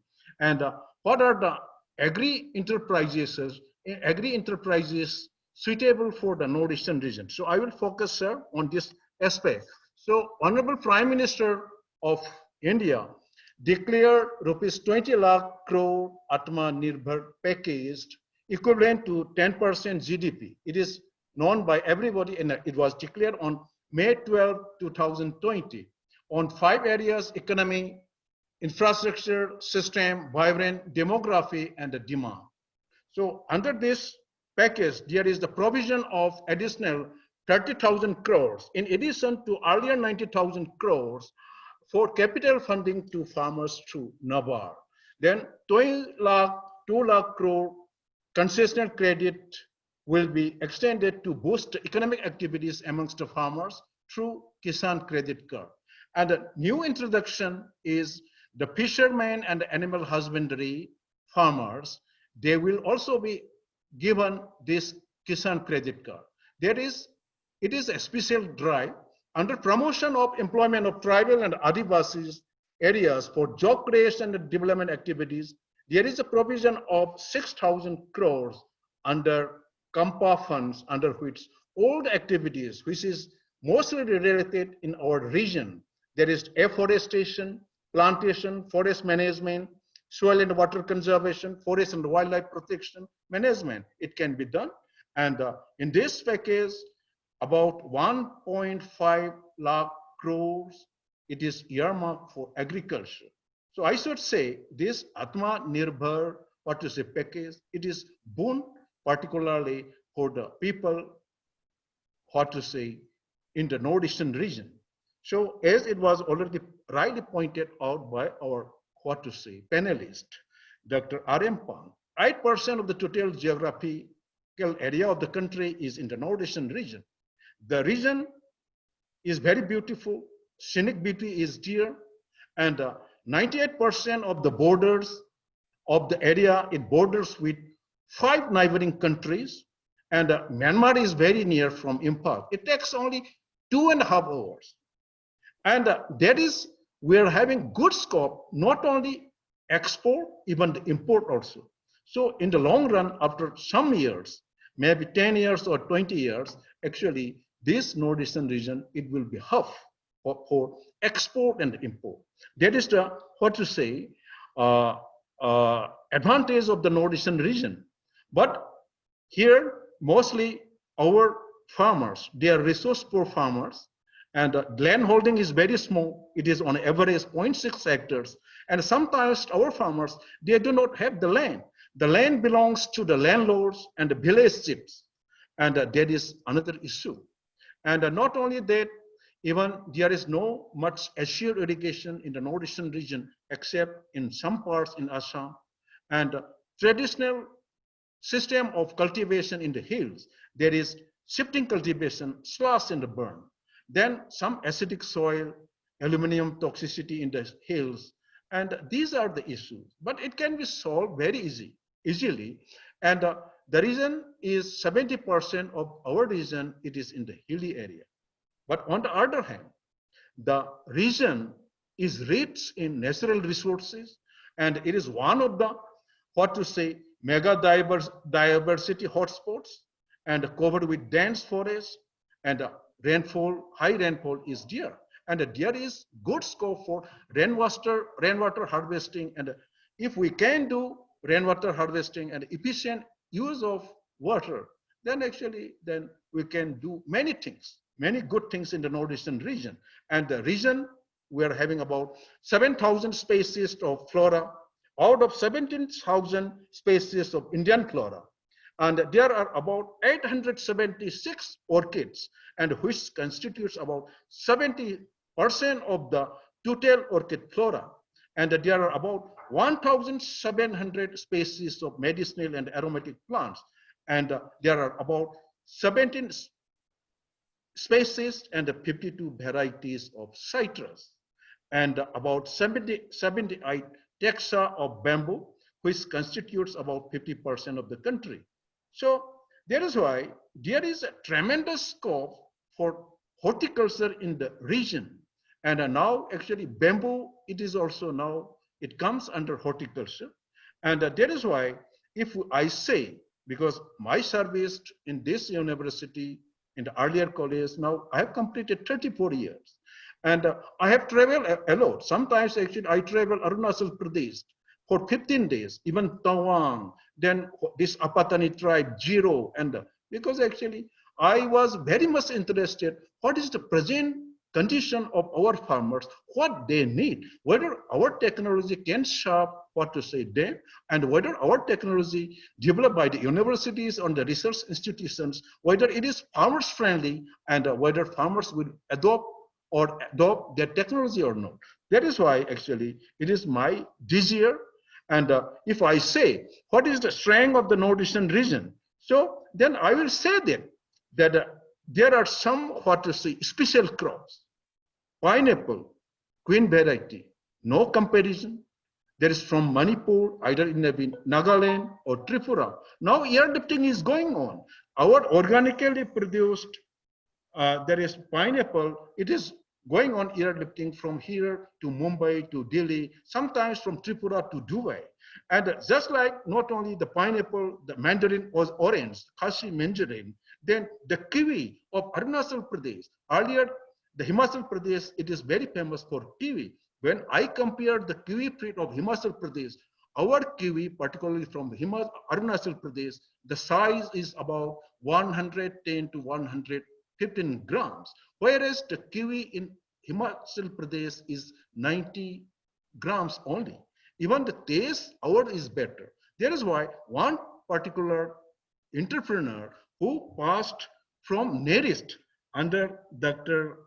Dr. Kalyan Kumarji, one there is lady is there, just after completion of his BTech degree, so without serving any government service, now she started about his own business on kiwi wine. Now actually she is exporting kiwi wine abroad also, and she got the award also. That is the success story from the Northeastern region. And not only that, even the avocado, walnut, passion fruit, ginger, turmeric, organically produced ginger, turmeric, it is high value. Then there are good scope of underutilized fruits and the vegetables. Then there are many things, not only the crops, even we are also having special fishes.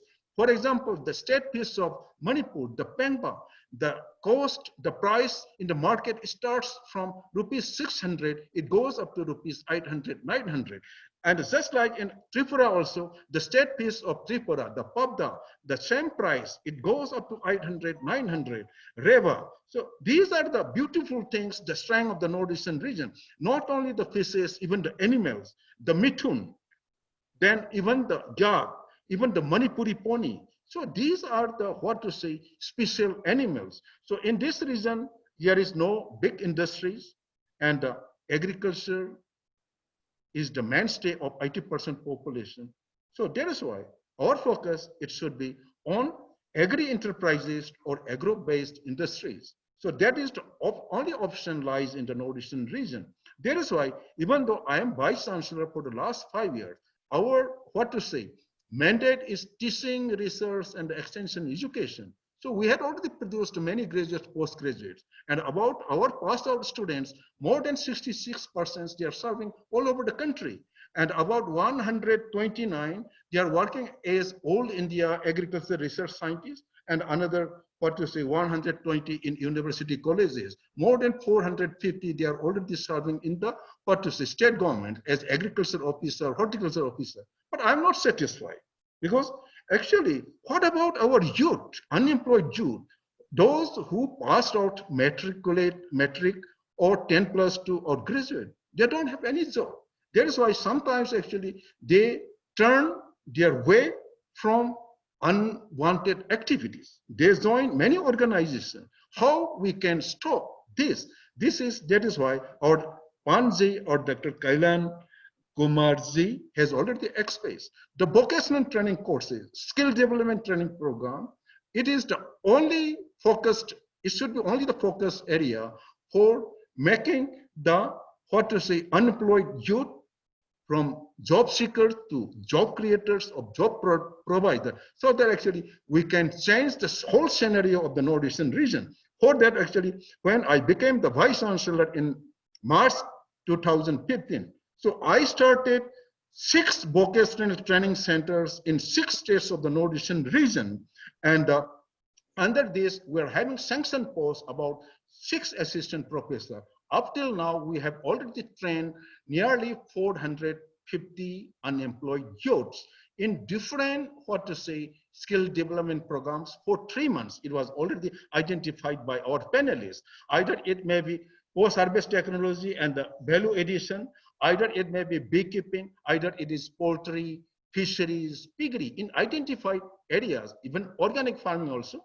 Now, actually, I got some fund from corporate social responsibility from Power Finance Corporation from New Delhi. They gave some fund. And that actually now my target is actually out of this 450, passed out through 3 months training program, how many unemployed youths, they have already started their own enterprises, that I'm very much happy. And then funding agency, the Power Finance Company or Corporation, New Delhi, under social, corporate social responsibility, they are very much satisfied. That is the 70% of these trained, unemployed youths, they are doing this, their own business. So this is the future for the Northeast unemployed youth. And not only unemployed youth, it can solve the problems of those, the migrant workers return to the Northeastern region from metropolitan cities, either from Bangalore, from Mumbai. So we have to provide such type of short duration skill development program. So, sir, actually, how much time I can take, sir? Sir, your choice. It is Northeast evening and it is ASEAN evening. Take as much time as you want. Let's do justice with Northeast today, sir. Okay, sir. Thank you, sir. Thank you. So, sir, actually, I would like to suggest some feasible agri enterprises for making self-reliant Northeast and to provide job to the unemployed youth. And because I will not highlight, the first thing is actually, number one is, in the Northeastern region, the food habit is totally different. And we need, that is the people, we require the sticky rice, semi-glutinous rice. There is the hybrid rice or high-yielding varieties coming from outside the region. The farmers, they reject it. They don't prefer it. That is why research institutions or our university, we develop high-yielding varieties that is semi-glutinous rice. And the thing is actually the farmers in the whole Northeastern region, they are not getting these quality seeds and the planting materials in time. That is why the youth, they can involve in this quality seed and the planting material production is enterprise. And not only seeds, they can concentrate on vegetable nurseries, fruits, flowers, aromatic and the medicinal plants. That is why under seed village concept or farmers participatory mode or accredited nursery. And I will cite example because I work as director of extension education for nearly 8 years. So I work with the farmers. Our farmers producers company. So I gave the quality seeds of our university variety CAUR1, and you may not believe, but actually the farmers of Manipur who produced the seeds, quality seeds, from 1 hectare, they are getting rupees 1,20,000 to rupees 1,40,000 because the quality seed at present, the cost we are buying under buyback 36 rupees per kg. That is why if we calculate, they are getting 5 tons or 6 tons. It is very easy. So then those farmers who do this seed production program under participatory mode with our university or ICR institutes, and they are becoming richer and richer. And then they have started even purchasing their own barns, even the trucks also. That is one success story I like to highlight. That is the number one, enterprise. And because we cannot live rice, because the people of the Northeast people, we do not take chapati, we take rice 2 times or 3 times, even though rice is the life for the Northeast people. And that is why we have to start our journey from rice cultivation profitably, as seed production, and even for grain production also, only for making rice cultivation more profitable, there are only 3 mantras. There is number one, we have to replace with high yielding, locally developed high yielding varieties. Then the second one is we have to give, since our then Dr. PK, that is PK Srivastva is here, the farm mechanization if we do farm mechanization, not only in the valley, even the farm mechanization in the hills, then we can reduce the cost of cultivation. That is the second mantra. The third mantra is actually, if we do system of rice intensification or integrated crop management, and now labor is the real issue during the COVID period. That is why the drum seeder, a single person farmers can cover at least 1 hectare, sometimes 1.5 hectares in one day, direct sowing of the paddy seeds. Only one person. This is the need of the hour. By doing these systems, actually, our farmers, they can get more profit in rice cultivation. That is number one point. The second point is, this is the organic hub. Honorable Prime Minister has already declared the Northeastern region as the organic hub. The Sikkim is the first Indian state, organic state. And likewise, the other states, for example, Nagaland, Mizoram, Arunachal Pradesh, the farmers, they don't like to use the chemical pesticides and the chemical fertilizers. So if they are not interested in these chemical pesticides, we cannot give directly to them to ask them to use the chemical pesticides. That is why those areas or foothills or those states or districts in the foothills where the farmers are not using chemical pesticide, we can identify those areas and we can do organic farming. But in my opinion, organic farming, it cannot be for all crops. If we do organic farming for rice, no use. And this organic production, provision of production of organic inputs, collection, processing, certification, the packaging of high value crops, it should be confined only those, what to say, special crops, those crops which is giving strength to the Northeastern region. For example, ginger, turmeric, even rice also, black scented rice or jowar rice of Assam. Then king chili, that is Naga chili, the pineapple, orange, passion fruit, kiwi, large cardamom, Assam lemon, even the kachai lemon of Manipur, then even in orchids, anthurium. So these, what to say, crops we had already identified for organic cultivation, so that our produced not only giving supply to the country, we can export to neighboring countries because there is high demand of organic produce from the ASEAN countries. That will be the future of the, what to say, unemployed youth of the Northeastern region. The third one is the protected cultivation and high-tech horticulture. Sir, you have already mentioned, because now the time has come. The science is very much advanced, and we have to focus on protected cultivation. Even on Loktak Lake also, we are planning to grow the vegetables, just like in Myanmar. So there is good scope. Even on the Loktak Lake also, we can grow on this floating lake.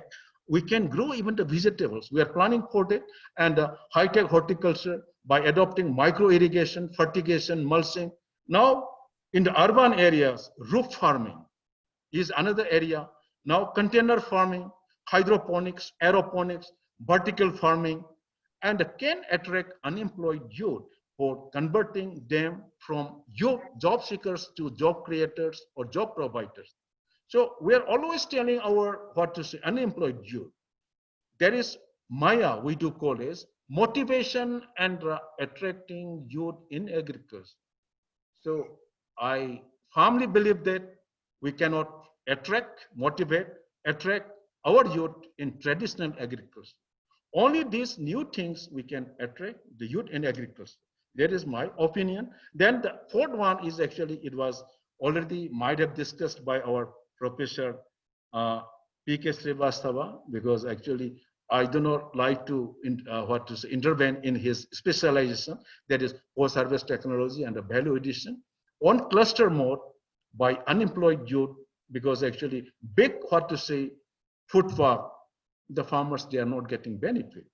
And unemployed youth and farmers producers company, they should do small units, and for example, 5-6 lakhs, and they can do processing and the value addition. Either it may be pineapple, either it may be jackfruit, even in oil soybean. Not only even the fruits, even the fish kurkure is our technology from Fisheries College. And these, new technologies now we are giving to the youth in the Northeastern region, so that they can become, what to say, self-dependent, what to say, agripreneurs in post-harvest technology and the value addition. The fifth one is not only agriculture, we can enhance the income. Honorable Prime Minister is giving, what to say, hope. The second green revolution or evergreen revolution, it should be initiated from the Northeastern region because we have the resources, we have water, rainfall is very high, but actually only, what to say, crop cultivation, cereal crop cultivation, pulses, oilseeds, it cannot make the farmer's income double because the land holding is very small. That is why we have to search for, what to say, profitable enterprises, and this animal husbandry, dairy, piggery, poultry, goatery, rabbitry, and the fisheries, it is more profitable than our agriculture, and horticulture is more profitable. And why not this, what to say, profitable enterprises should not be combined, what to say, compatibly with our, there is not profitable, what to say, agriculture, so that agriculture and these profitable enterprises in synergetic way. So it can be in the form of integrated farming system, small scale or scientific based integrated farming system. It is the only answer for doubling farmers' income in the Northeastern region. So it was already, we have given our opinion, and most probably on, what to say, 21st of this month. So our Director General, ICR, so he will present about the, what to say, integrated farming system to the, that is Honorable Prime Minister. And the next point is fisheries and aquaculture. I will not give more focused because actually fish consumption is very high in the Northeastern region, Manipur, Tripura, and Assam. Our consumption is 22 to 24 kg per person per year, whereas in other places the consumption is only 7i. So that is why fish consumption is very high. In our Manipur state, actually, there is deficit. Every time, actually, the fishes are coming from Andhra Pradesh. That is why we cannot increase the water body. The only option lies, actually, 90% of the Manipur area is in the hills. That is why not only in the valley, now the time has come, we have to do cold water fisheries in the hills also, just like in northern India. And another area is Loktak Lake. There is the 287 square kilometer. The, what to say, inhabitants of those Loktak Lake, they can do Pant culture or case culture in Loktak Lake, and they can earn a lot. And now new technology, we have already given training to 150 farmers. Even in the city also, in urban area also, we can do, what to say, fisheries without pond, that we do call as bioflow. And we are giving this technology to the youth of the Northeastern region. Then the next point is innovative entrepreneurship and agri-tech startups, artificial intelligence, use of robots, and then drones in agriculture, IT in agriculture, mobile agro advisory system. Through mobile agro advisory system, we are connecting about 20,000 farmers in the Northeastern region. So we can raise to the unraised farmers, we can raise to the unraised areas only through this mobile agro advisory system.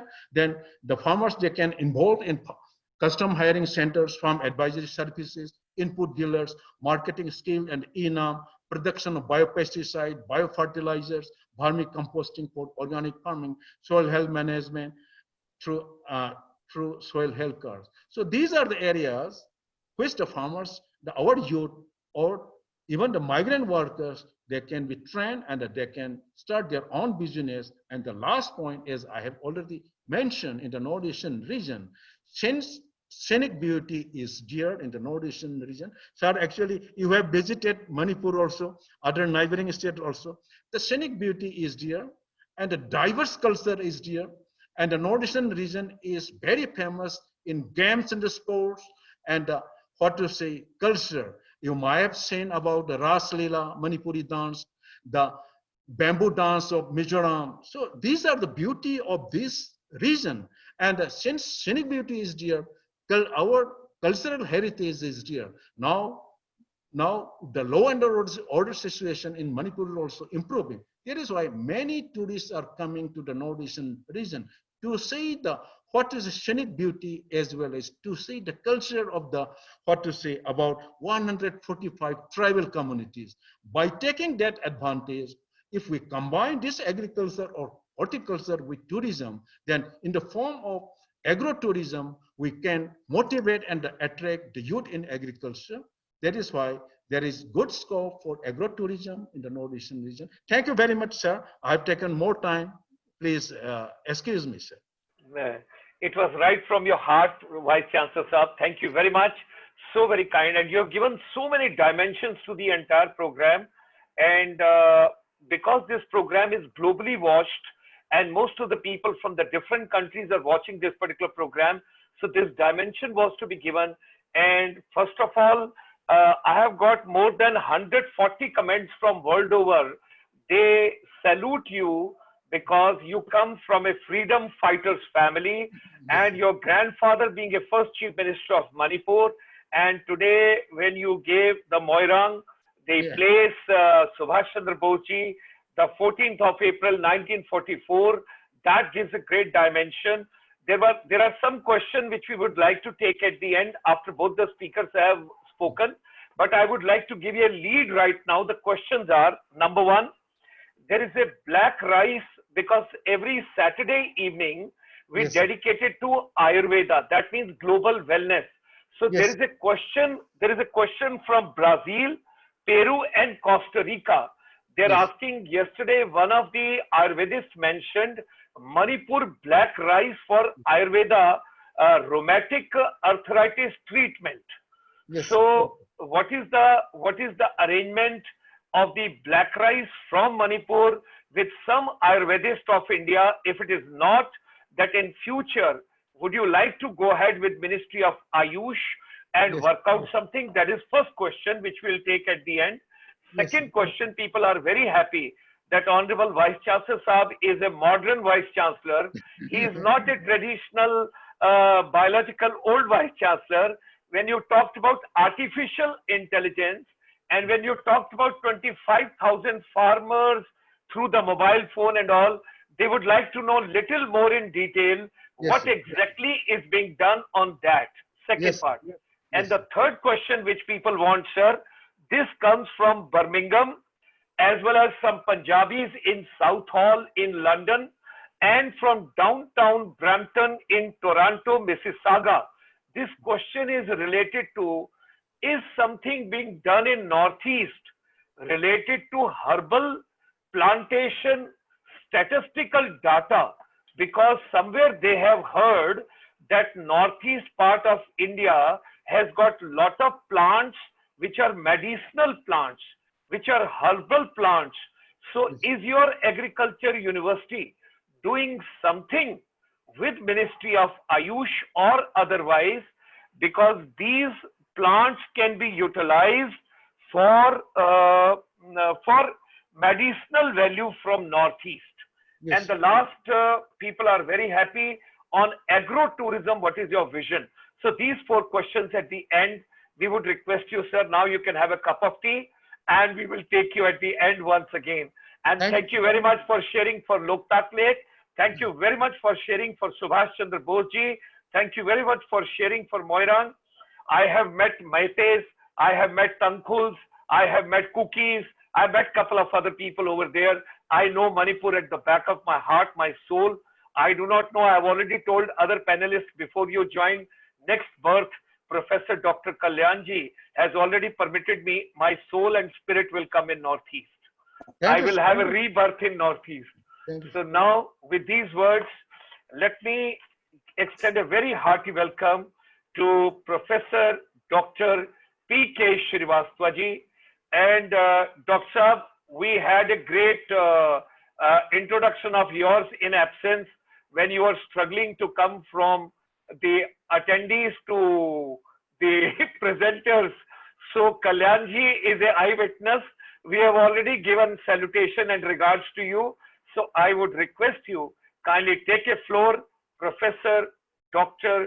P.K. Srivastva ji, dil khol ke boliye, kyunki Northeast India has been deprived for quite some time, and the time has come now, as the Vice Chancellor Saab also mentioned, the Act East policy, and this evening let's have action. और पहली बार इन्होंने मुझे एक नया term दिया, मैं तो सोच के हैरान हो गया, माया, that is motivate and attract youth in agriculture. Oh my God, it's a new dimension, new dimension. I'm going to use in my future programs, but I won't tell people I have got, and I've learned it from the Vice Chancellor of Manipur. Thank you, sir. Professor Dr. Srivastva ji.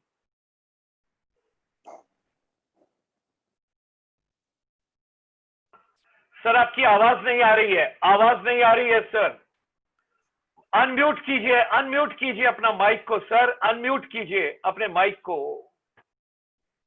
Sir you have to unmute your mic sir. आपको अपने mic को unmute करना है sir, आपके पास power है, वहीं से कीजिए अनम्यूट अपने माइक को सर. अनम्यूट कीजिए. यस, आवाज सर. श्रीवास्तव जी आवाज नहीं आ रही, आपकी मधुर वाणी हमारे कानों तक नहीं पहुंच रही. प्रोफेसर डॉक्टर पीके श्रीवास्तव जी आपकी आवाज नहीं आ रही. आई थिंक आप जब तक इसको ठीक करते हैं, with your permission and with the permission of Professor Dr. Kalyan Kumar ji, to save a time, we will take on R.K. Chaudhary Sahab from Bhutan.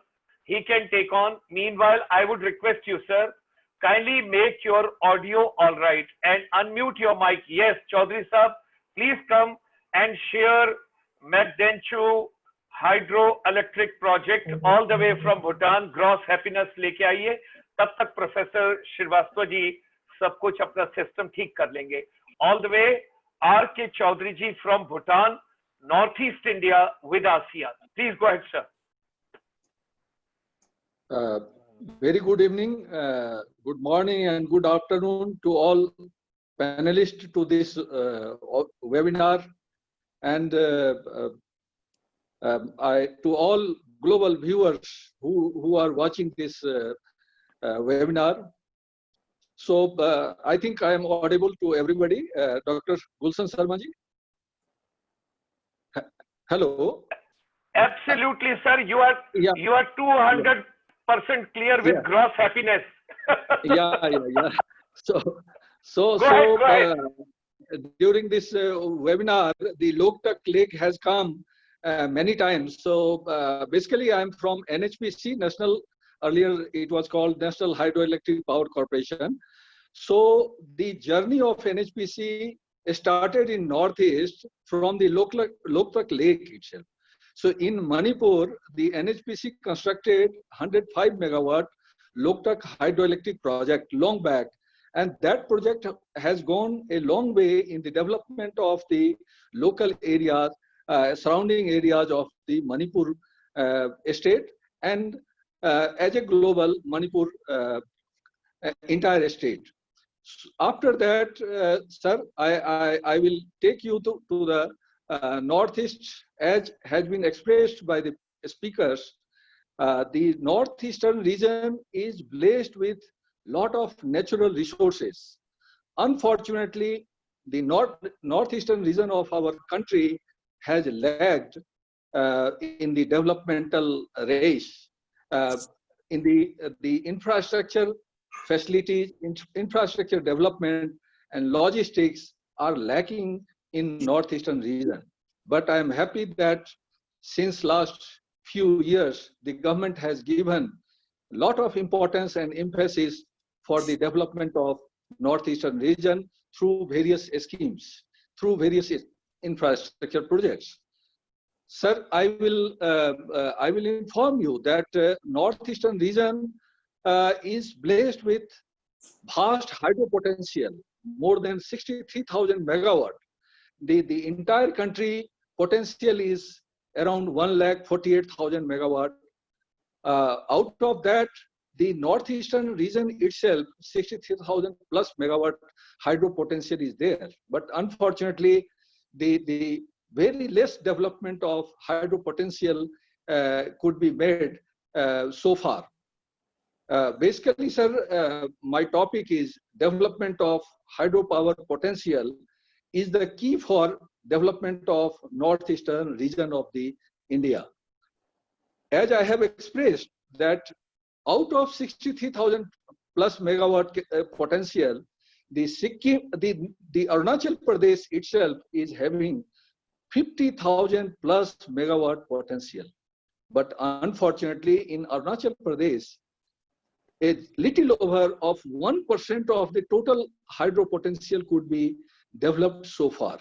The Ranga Nadi and the Pare recently commissioned, and recently the Kameng project 600 megawatt. So the two units had been commissioned 150 megawatt each, so 300 megawatt. So in the entire, if you take the scenario of the entire northeastern region, as I will tell you, sir, कि Manipur, the Loktak project was commissioned. After that, with the progress of the entire area of that region, the Manipur government is very much pursuing with the government of India and NHPC to start the Loktak downstream project also. That is 66 megawatt a downstream scheme.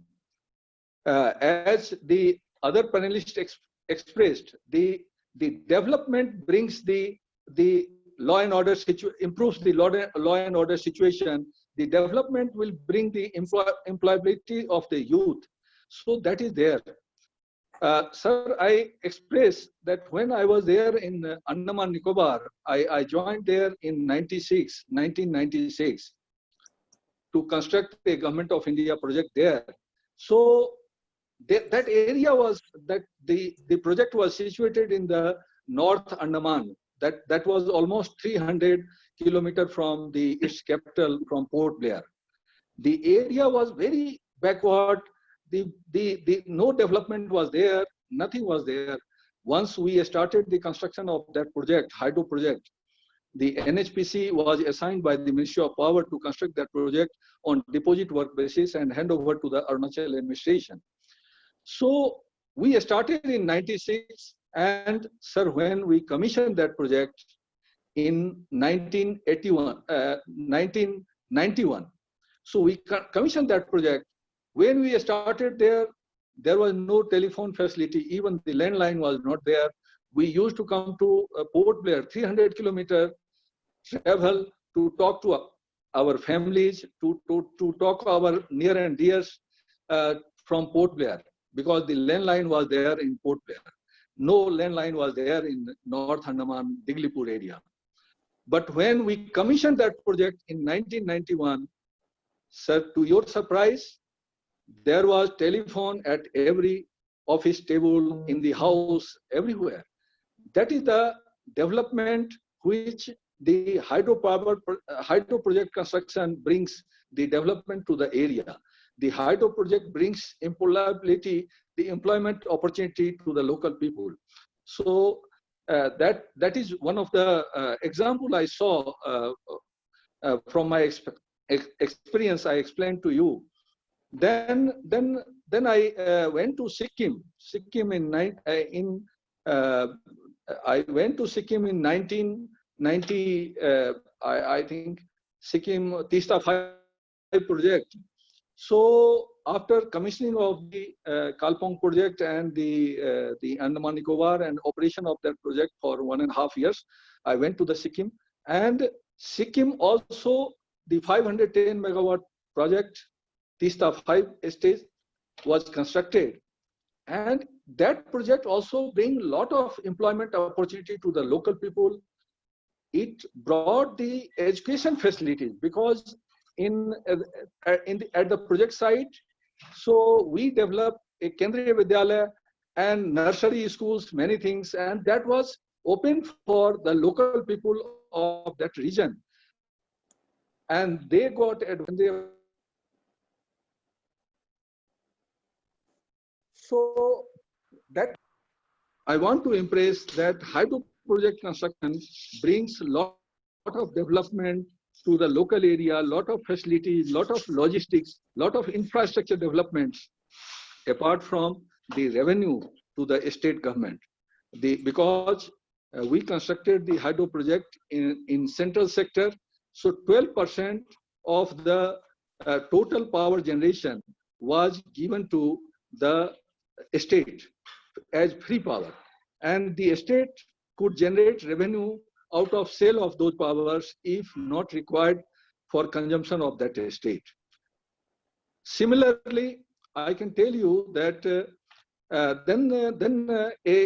good example that I joined Swansea Lower project 2000 megawatt when I met our mentor Dr. Kalyan Kumar there. He was there in NERIST, director NERIST Engineering College.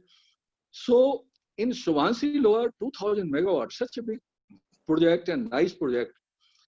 I tell you, as Dr.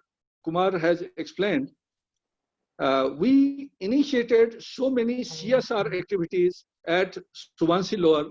It is on the border of Assam and Arunachal Pradesh. So we initiated a lot of CSR activity, like we identified the youth of the local area. We sent them to the Ghaziabad and other places for acquiring the skill so that we can employ them in the construction of the project. Like, as told, many of the villagers, many of the local people who dropouts in 10th or 7th or 8th standard. So we sent all those youth after identifying and after getting their consent.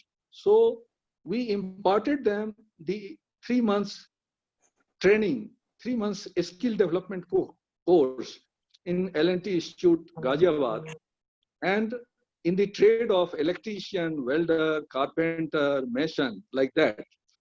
And after coming back, we employed them through the contractors working there in the project.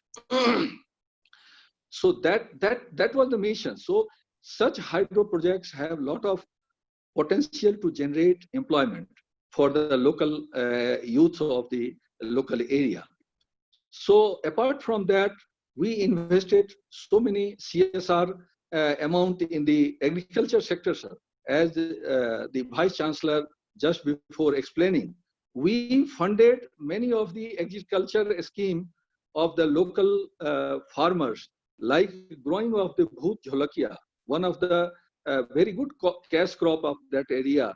So Bhut Jholakia and some rice, good varieties of rice and other cash crop. So we promoted that.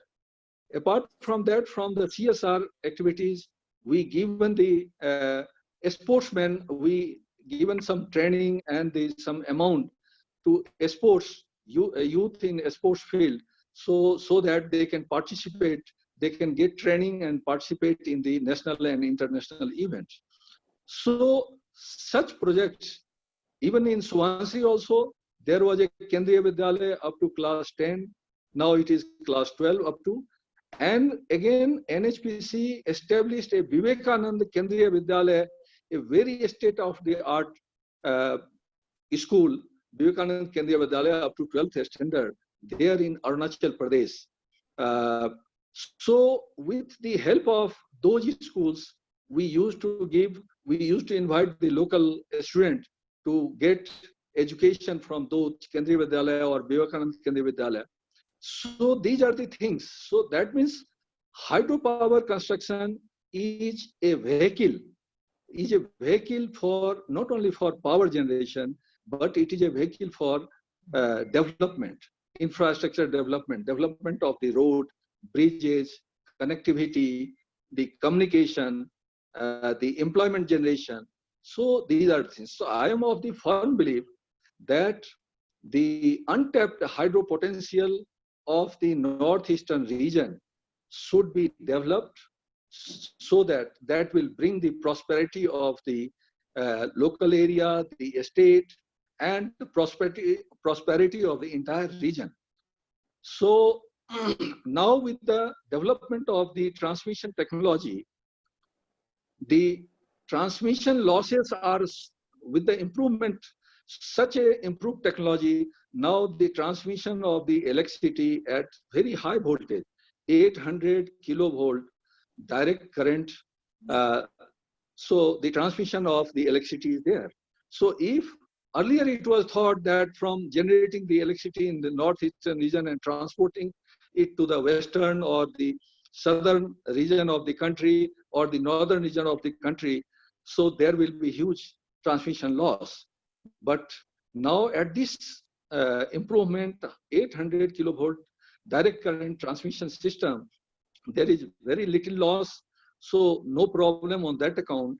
So that means the hydro development can be now given emphasis. Now I share you, sir, that with the Government of India hydro policy 2008, they provisioned that in any of the hydro development during the construction stage, the CSR activities shall be taken during the construction stage also. After commissioning of the project, the 12% free power will be given to the home state, and 1% the developer will give the out of the total revenue 1% for local area development fund. And the matching contribution will be given by the home state also. So there will be 2% of the total revenue generated during the year for local area development fund. That means if we talk about this Subansiri project, 2000 megawatt, the total revenue of that project, if commissioned, then it is to the tune of 2,400 to 2,500 crore a year. That means the 2% of that is 50 crore every year, local area development fund. If it is invested wisely and thoughtful investment is done, then it can generate a lot of opportunity for the development of the entire area. So that is a good thing, and that will bring the development and prosperity of the region. So apart from that, sir, recently in 2009, so 2019, the Government of India, Ministry of Power has formulated some good initiatives for making the hydro development, hydro project lucrative, for making the hydro tariff competitive. They have initiated and they have invested. They have formulated so many schemes. Earlier it was the hydro project 35 years useful life was considered. Now government has formulated it is 40 years. The loan repayment period, earlier it was 12 years, now it is 18 years. So and the tariff also, the tariff loading for the later stage of the power station, that has been initiated by the government. Apart from that, the government has also provisioned that if any hydro project has the provision of flood moderation, so that means flood control. As you can see, everybody, the Assam is very cursed. Every year, lot of flood is there, lot of losses of the agriculture loss, the life loss, the property loss. So if the hydro project is developed on the tributaries of Brahmaputra river, then the flood control can be effectively done in the Assam state. So I am of the firm opinion that every tributary of the Brahmaputra river, as identified hydro development scheme and identified by the government, so it must be developed. Unfortunately, the development so far is not encouraging. But I hope with the initiation of the Government of India and now the initiatives of the Ministry of Power giving so many encouragements and incentives, so now the development should take place. The government is giving a lot of emphasis, because I tell you, the viewers, that after giving the emphasis on the non-conventional energy sources, that is solar power, wind energy, which is very time specific, it is not for 24/7. So under such circumstances, it is further essential that hydro potential should be developed, and which can, with the hydro power plant and solar and wind, So then all these three integrations can be done in a more effective way, and the plant efficiency of all these from all these sources will be much effective and better. So that is there. That means the northeastern region, with the having blessed with so much of hydro potentials, I tell you 50,000 plus megawatt Arunachal Pradesh. So if even half of the hydro potentials is developed, so a lot of revenue through the sale of free powers to the state, and the even lot of benefit can go to the Assam. For construction of the hydro project in Arunachal or other neighboring states, even the Assam can derive much benefits out of this. They can get the clean, green, and sustainable power from the hydro project. And apart from that, they can derive benefit, because for the construction of hydro projects in Arunachal, most of the materials were coming from Guwahati, coming from the Assam. And most of the Assam people were working for the project, employment generation. So these are the benefits. Apart from that, I tell you, when I joined in 2015, I joined Bhutan. So Government of India selected me and posted me as Director Technical in MHPA, Mangdechhu Hydroelectric Project Authority. It is in the central Bhutan. So the project was started for construction in 2012, and we commissioned the project in 2019. Such a beautiful, within 7 years, we completed the project. And I tell you, that project is 720 megawatt only. 720, and the total cost of completion is around 5,000 crores. Very competitive price in the entire South, in the entire Asian country. That is the most competitive price we have completed the Mangdechhu Hydroelectric project. And last year, our Honorable Prime Minister, Narendra Modi ji, inaugurated that project. Sir, I tell you, that project brought a lot of development in the local areas during the construction stage. Apart from that, the workers working during the construction phase of the project, mostly from India. After completion, after commissioning, the electricity is being generated and it is being transmitted to the India for consumption, because the consumption of electricity in Bhutan is only to the tune of 220 megawatt or 230 megawatt. So whatever the potential is being developed in Bhutan, the Bhutan is blessed with 30,000 megawatt hydro potential. So out of that, the so far 2,300 megawatt is commissioned, and major portion of the electricity is being transmitted to India for consumption. You must be knowing now the transmission highways are being constructed. So for Arunachal, for so much of potential, the Power Grid Corporation of India is constructing the transmission highways. And from Bhutan, the transmission connects with Alipurduar substation. So from Mangdechhu, it is going to there. And I tell you, 31st July will be the 1-year operation period of Mangdechhu Hydroelectric project. And to your surprise, the project during the initial first stage or first year of the operation, it has generated 1,200 crore of revenue, around 1,200 crore of revenue out of the sale of electricity to India. The 5,000 crore a project, 5,000 crore of project, the first year operation, it has generated revenue of around 1,200 crore. The project is funded by the Government of India as 30% grant and 70% loan.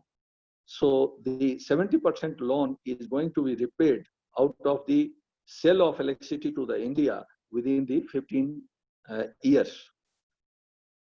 After commissioning that project, now I shifted to Pune Sanchu 2 hydroelectric project. This project is also being funded by the Government of India It is a 1020 megawatt project, and the Mangdechhu was in central Bhutan, nearer to the Trongsa and Bomthang. The Punasanchu 2 project is nearer to the Thimphu and 1020 megawatt. That project, this project was started a little earlier from than Mangdechhu. So I joined here in 2019 April as Director Technical, and the project works are going on. It is progressing well, and we are attempting to commission the project in 2022. So another 2 years, 2.5 years, and the project is going to be commissioned. Here also, the funding is from Government of India, 30% grant and 70% loan. Most of the workers working in this project are from India. And the power, after commissioning, the power generated from this project will be transmitted to the India for consumption there. Sir, I tell you, the hydro project is very much needed for the meeting the peaking demand. For grid sustainability, for grid stability, the hydro generation is very important. You know, Bangladesh is not having any hydro potential. They are fully dependent on thermal gas power plants. For thermal and gas, it is very difficult to meet the hydro demand, to meet the peak demand. So for meeting the peak demand, the hydro potential is very much required.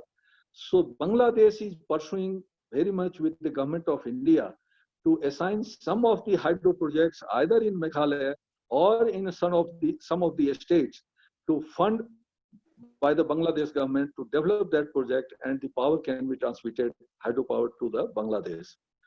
I inform you, the viewers, that in Bhutan also there is a project Dorji Loom. The DPR is already approved, and that project is 1125 megawatt in the eastern part of the Bhutan. That project, it is under active consideration and discussion.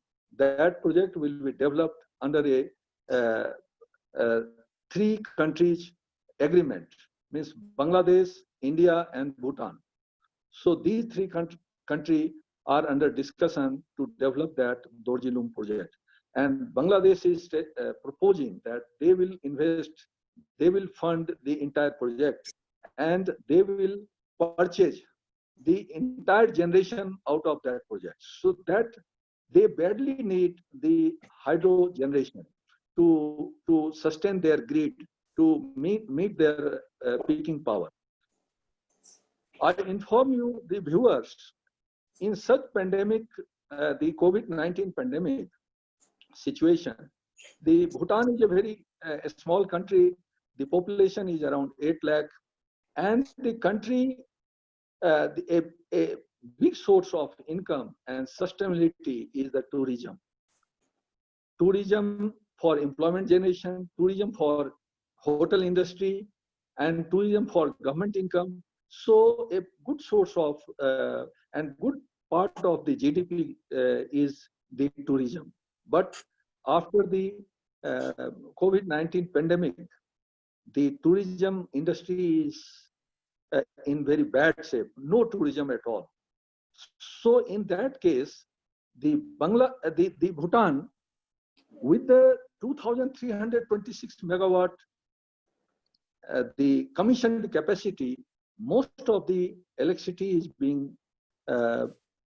exported to the India, and the source of income for Bhutan also, a good source of income is from hydro project.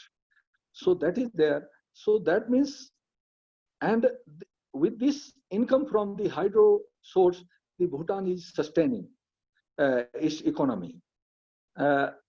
With this, I can tell you that if such initiatives and such proactive actions are taken, because there is no hurdles, no hindrance here for the construction of hydro project in Bhutan. A very supportive, the people, the government, the local authorities, everybody's support for the construction of the hydro project in Bhutan. Then only it is successful here and the project can be completed within a specified time frame. But in India, both the central government and the state government has to intervene and has to take lot of initiatives, lot of interest to support the developer for the construction of hydro project, so that those projects can succeed. So far, even in Manipur, I tell you, Manipur, there is the identified resources is out of 1761 megawatt, only 105 megawatt is developed so far. 1656 megawatt is yet to be developed. In Meghalaya, 2298 megawatt capacity, only 322 megawatt has been developed so far. So this is the scenario. The Assam 650 megawatt capacity, 350 developed so far. Nagaland 1452 potential, only 75 megawatt has been developed. As I informed, out of Arunachal Pradesh, 50,000 plus potential, only 515, and recently if we add the coming 2 units, 300, so 815 megawatt has been developed so far. So little over 1% of the total capacity. Mizoram 2,131 megawatt capacity, only 60 megawatt has been developed so far. In that area, even Sikkim is little better. So Sikkim 4,248 megawatt capacity, only out of that 2,169 megawatt is developed so far, and 1,133 megawatt is under construction. So balance 946 megawatt capacity yet to be developed. So with all this, out of total capacity of 63,000 plus in northeastern region, the 5.7% of the total capacity have been developed so far, commissioned so far, and 5.9% are under construction. The Arunachal 2,600 megawatt means 2,000 Subansiri and 6,000 coming. Out of that, 300 megawatt is commissioned. So it is 5.9% of the total capacity. So if we add the commissioned and the under development, then little over 11% of the total entire capacity.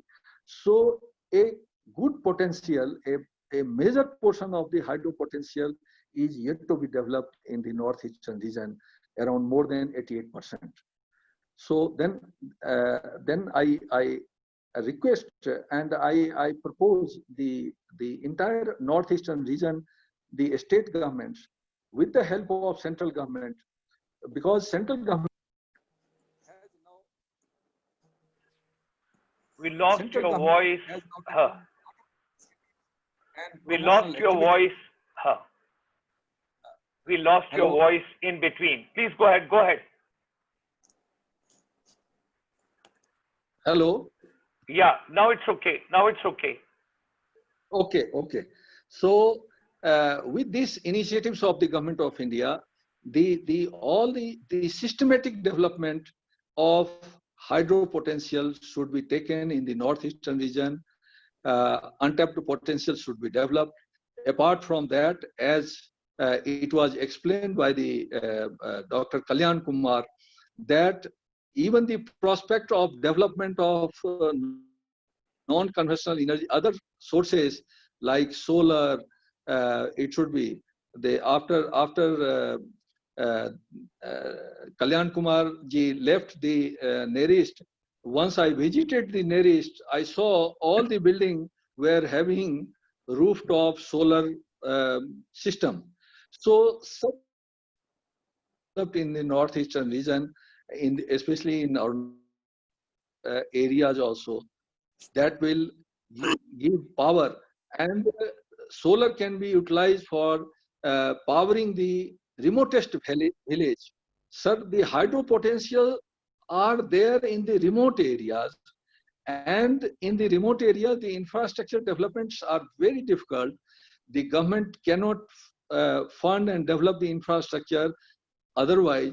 But if we take the construction of the hydro project, then all the developments of the construction of the road, bridges, and communication facilities, everything will come to the doorstep of those areas which areas have been deprived of the development so far.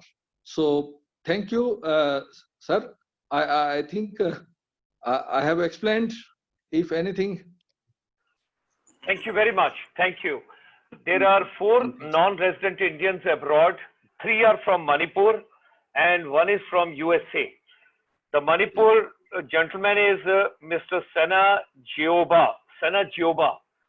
And second NRI is Roshan Nagangom. This is the second NRI from Manipur. Third NRI, UK. There's a lady called Vijaya Eastwood. She's in telecom. And her husband is a British and she's there. And then 4th one is from USA. This gentleman is Harry Mishra. Now the question at the end we will take from you. They are asking, would you be kind enough to give us that there are 8 states in northeast part of India, and when you are talking about hydropower projects, what is the order in which the hydro production is taking place at this point of time? That number 1 is this state, number 2 is this, number 3 is this, number 4 is this. And if you can give with potential, it would be wonderful. You can post it in Facebook, WhatsApp page, Dr. Gulshan Sharma, or you can list over here also in the audience. From here also we can. But if you give it on the Facebook page, then it will go directly to all of them. Those have joined. These are the 4 NRIs, 3 from Manipur, and 1 basically who's working in Northeast, but comes from Bihar. With these words, let me just try if I can have Professor Srivastva ji. Let's try it out once. Kindly unmute your mic, sir. Let's have it. He has difficulty. He has difficulty? Yeah, so kindly excuse him.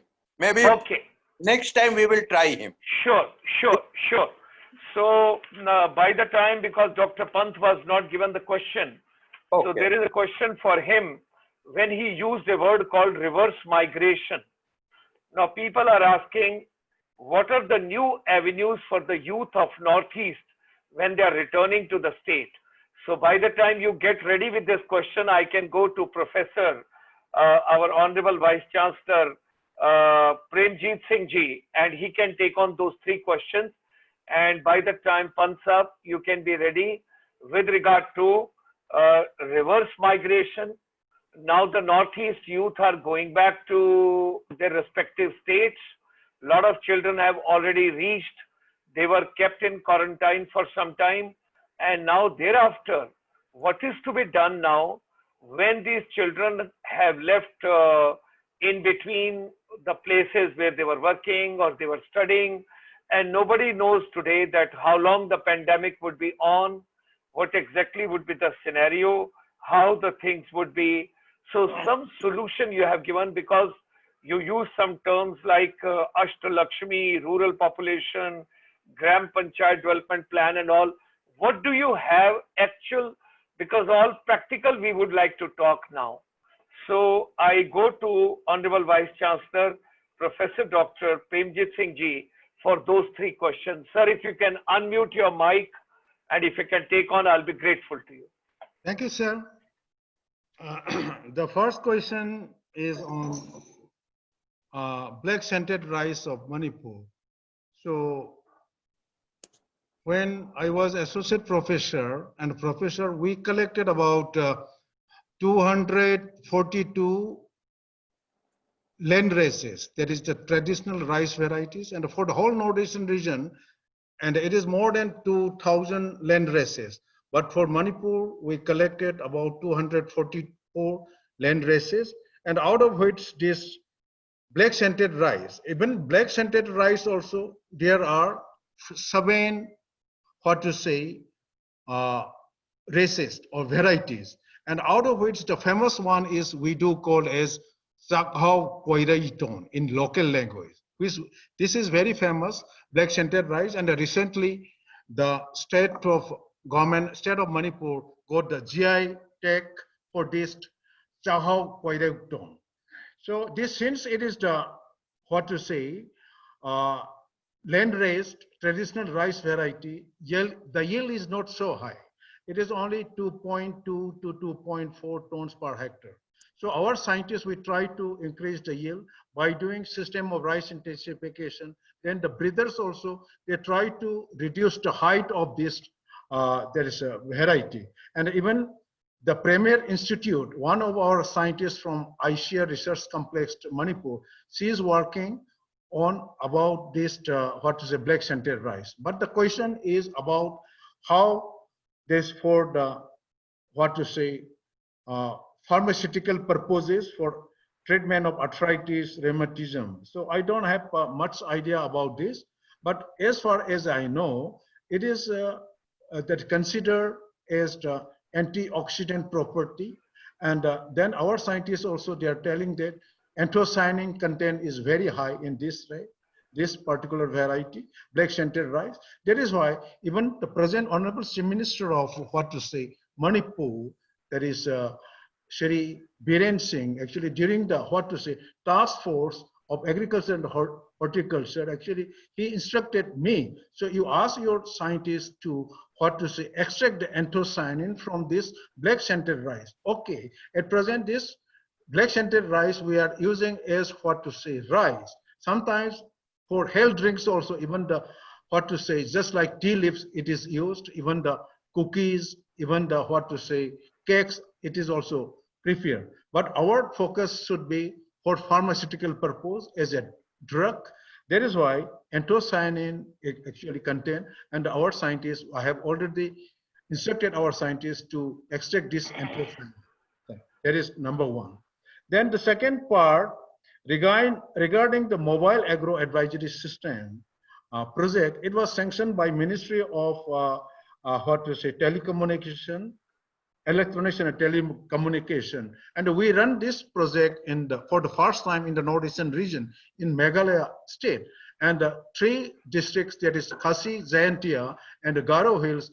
We more than 16,000 farmers we connected through this mobile agro advisory system, and all these advisories, and for example, disease management, pest management, what are the schemes of the government of India, what are the schemes of the state government. So we communicated to the farmers through this mobile agro advisory system. So it was very much successful. Based on our success story, then ultimately after completion of the project, that is 5 years, the state government of Meghalaya, Honorable Chief Minister, actually he adopted this, our project, mobile agro advisory system. Since once it becomes the property of state government of Meghalaya, since they funded, they spent some amount, and not only this mobile agro advisory, now the state government of Meghalaya, they also procured mobile vans. So through this mobile agro advisory system, they collected what to say the ginger, turmeric, other what to say special crops from different places, and they are sending outside the Meghalaya. That is the success story. And by seeing this success story, now this Ministry of Electronics and Telecommunication, they also sanctioned this project in another 2 states, that is Tripura and in another Mizoram. Now, that is why it is successfully running in these 2 states. And now recently I got information, they will cover the whole 7 states of the northeastern region under the jurisdiction of the Central Agriculture University, but because Assam is not under our jurisdiction, because Assam is having its own very old Assam Agriculture University. That is for your kind information. The third part is the herbal plants. So in all, we are at present, we are having 4 agriculture colleges scattered in the whole northeastern region, 7 states, and 4 or 3 horticulture colleges. So I instructed as Vice Chancellor of this university, in your institution, you should develop the herbal garden. So in those agriculture college, horticulture college, they are having the herbal gardens, and we have collected those, what to say, medicinal plants from the whole northeastern region. As per information, there are about 1,000, there is the 700 medicinal and aromatic plants in the northeastern region. Even actually when visited in the jungles in the Arunachal Pradesh, and we have found even the ginseng, even the, what to say, Texas bacata, which is also used for cancer treatment. And it may not be exactly Texas bacata, it may be, but it is in the same family. And I brought this Texas bacata from Arunachal Pradesh, and since then actually I have already planted even in the, what to say, in our state, even Senapati. So my point is there is good scope of medicinal and aromatic plants, and it is having, what is a good scope for the northeastern region. Thank you, sir.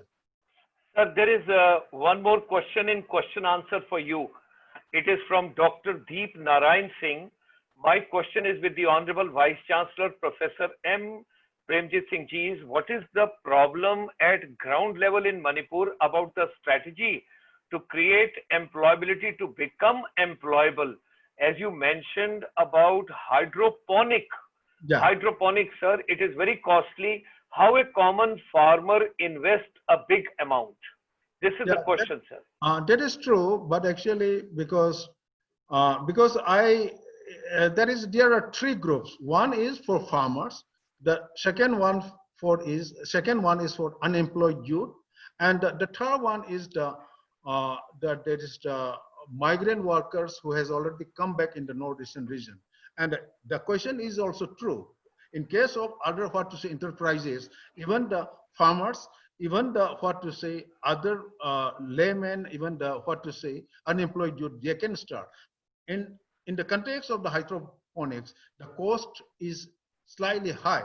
That is why for that actually we have to concentrate to the unemployed youth, but there are many schemes under Government of India scheme. So we can get some capitals from the NIRD also by making the bankable projects, and we can do this hydroponics successfully in the northeastern region. But for this, some capital, what to say, is to be provided as a scheme from the NIRD, and then it can be popularized in the northeastern region. Sir, I will take a liberty for one more question. Yeah. There is a gentleman called Mr. Jagmohan ji. He is a Indo-Japan Chamber of Commerce president in Osaka. Yes. He belongs to Guwahati, but at present in Japan. And you will be surprised to know it is 12:35 and he's watching your program. Yes. Now, he has a question. Yes. He says that there is a place called Okinawa in Japan, where Yes. the people are more than 100 years of age. Now, does Manipur Agriculture University has any program, any specialization to give advice to the people at this point of time?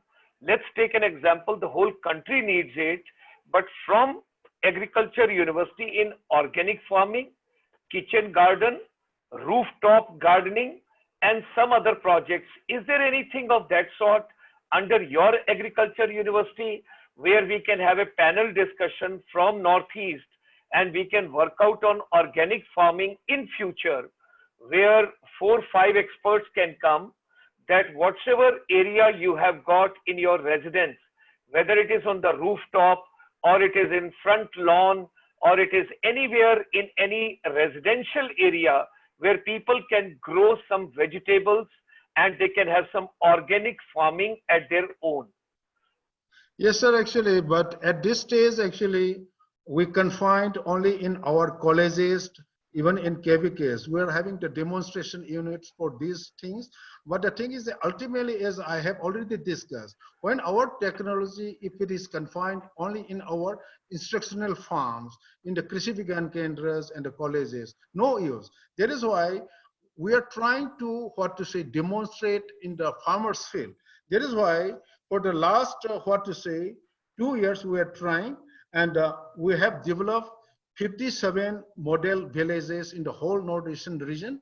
And it is these model villages, sometimes it is for nutritional garden. We have already prepared nutritional garden, model fruit villages, organic farms. So it is at the initial stage, and it will take some more time, sir. But actually, ultimately, our aim is actually our technology. It should be brought. It should be given to the farmers in different parts, and the government of what to say, the funding agency, Department of Agriculture Research and Education under Ministry of Agriculture, they are very happy with our activities because up till now we had already planted more than 1.5 lakh fruit saplings in the farmers' field, and we have already developed 57 model villages, including fruit villages, then nutritional gardens, and as you have mentioned about what the university has done during the what to say COVID-19 period for the last 4 months, and even not only these agricultural activities,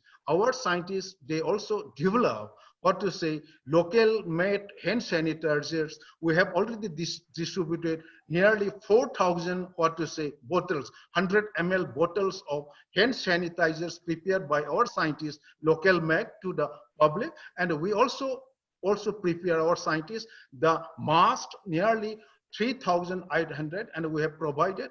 And then what to say automatic foot spray, that is hand sanitizer, then even the hand wash also. Not only in our university, we also provided to the medical colleges and the quarantine center. And the last one is actually our scientists, we are having the technology. That is why our what to say Department of Microbiology in Veterinary College also in Aizawl, and we are also involved in COVID-19 testing. We are also involved by what to say PCR and all those things. So these are the activities. Ultimately, even it is the university, it is the institution. We have to work just like a COVID warrior, our faculty as well as staff. So this is the point I like to put. Thank you very much. Thank you very much. It is your wonderful leadership and our great salutations to your scientists, those who have developed the hand sanitizer and which you have distributed. And nutrition garden development we will take on further. You will hear soon from our chamber. We will write to you and we will take it up further because lots of questions are pouring in from different parts which we cannot take in such a short time. Thank you, sir. But we will certainly work on. Thank you very much, sir. And I would look forward to have a great association of our chamber with you. Dr. Kalyan ji has done a wonderful job while getting you this evening with us. You have given so many dimensions and so many inputs to us. We are thankful to you. Our regards to entire Manipur and entire Northeast region part of India. Thanks for joining us this evening. Dr. Pant, we would like to go to you now quickly. If you can just take on the question, unmute your mic, sir. Right, sir. I'm ready. Please.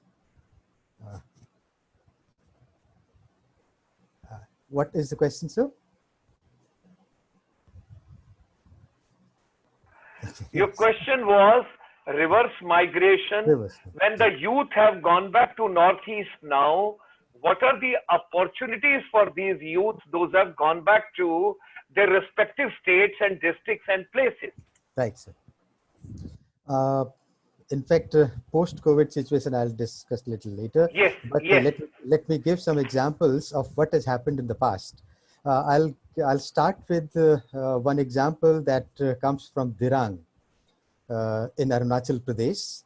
Mr. Budamba is one progressive farmer who has really turned around that place with this kiwi plantation in Dirang.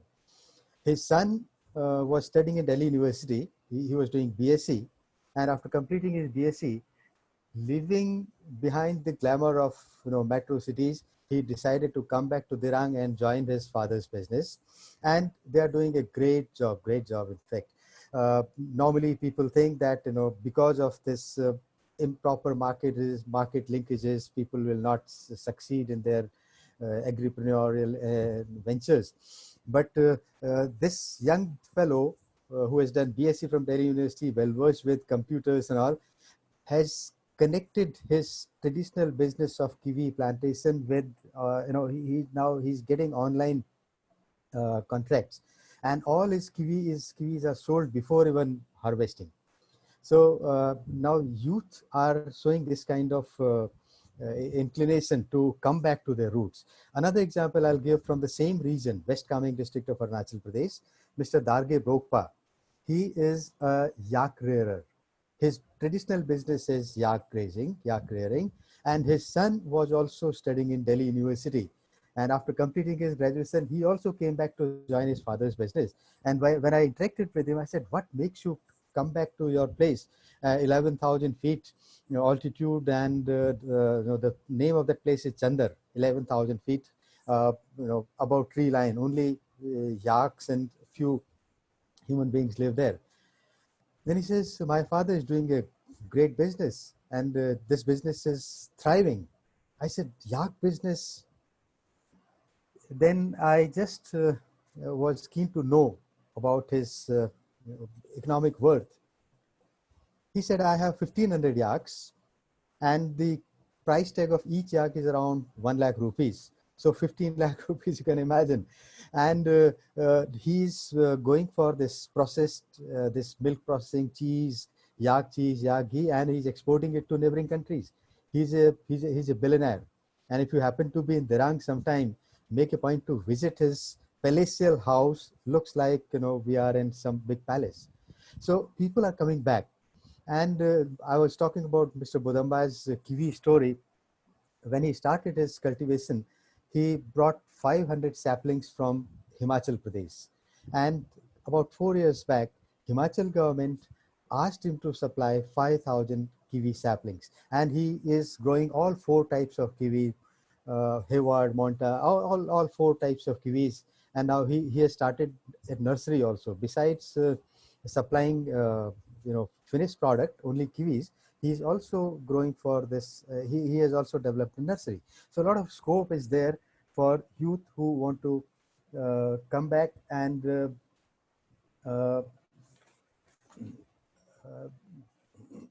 a lot of scope is there in tourism industry also. I mean, somehow it skipped from our mind when we talked about Manipur. Manipur now is known for its Sangai festival.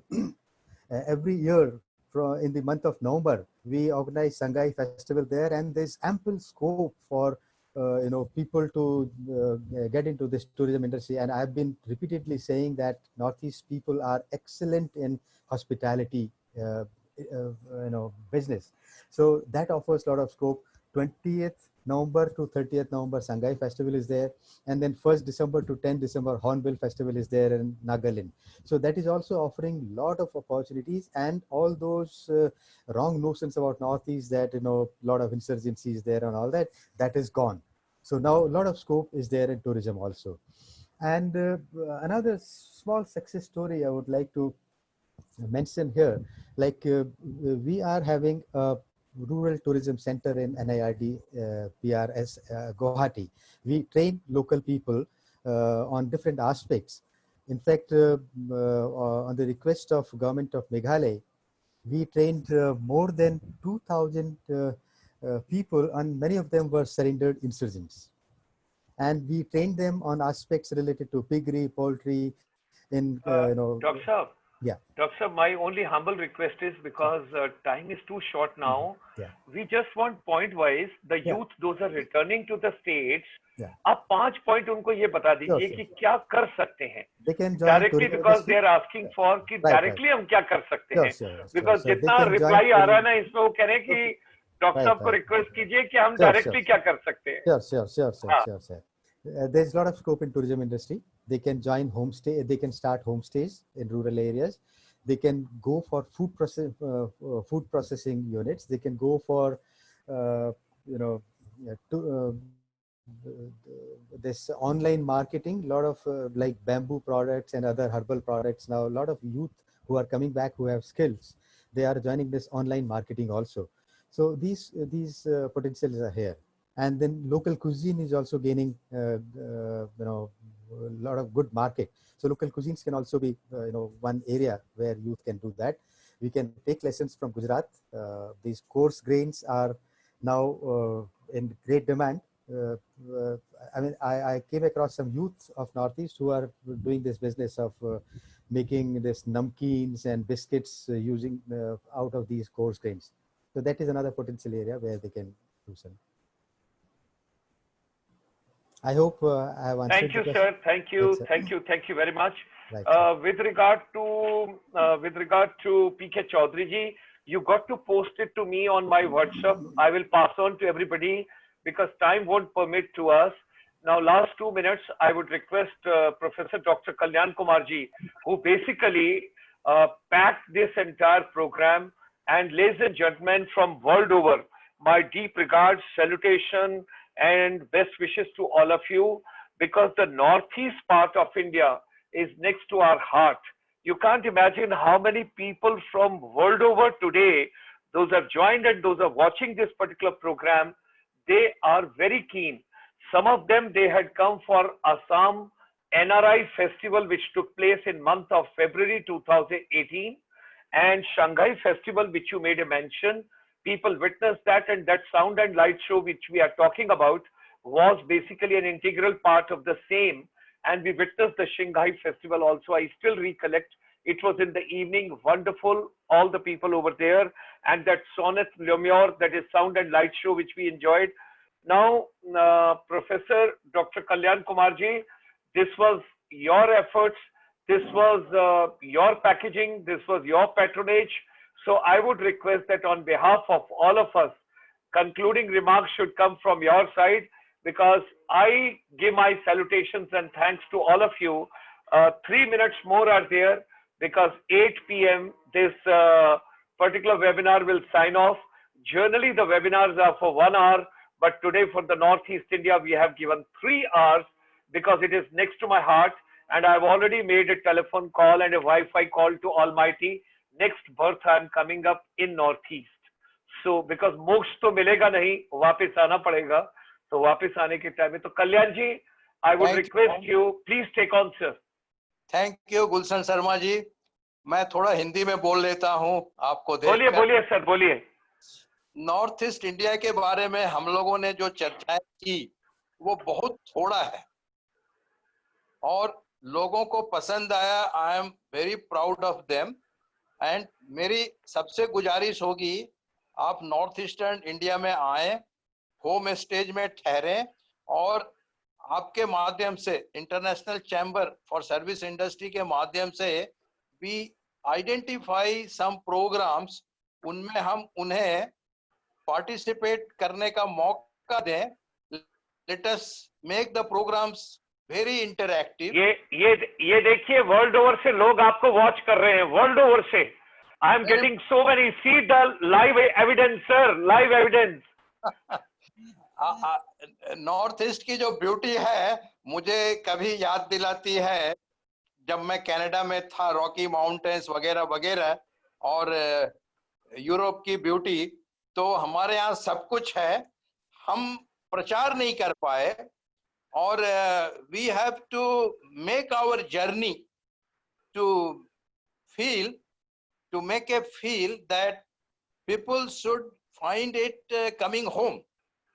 And the best part of the northeastern region, what I have enjoyed is when we say world is like a village. So your program has put us under a village connecting the whole world. And global village. Yes. Global. So let us invite those who are interested to come, stay with us, share their knowledge, skills and applications with us for the betterment of not only northeastern region, but to focus on promoting global linkages. And I find a lot of potential. I'm telling you, I find a lot of potential, and such discussions can go on days and days, months and months. It will never end. But nevertheless, I am very happy that under your leadership, things have gone well today, except Srivastva could not be connected. Thanks a lot. No problem, sir. No problem. We will take him again. But I am giving you the live evidence from the world over, where people are watching you, people are seeing you, and they are requesting, because this series is getting over on 15th of August, Bharat ke Swatantrata Divas par 1 million people from the whole world would be a part of this particular campaign.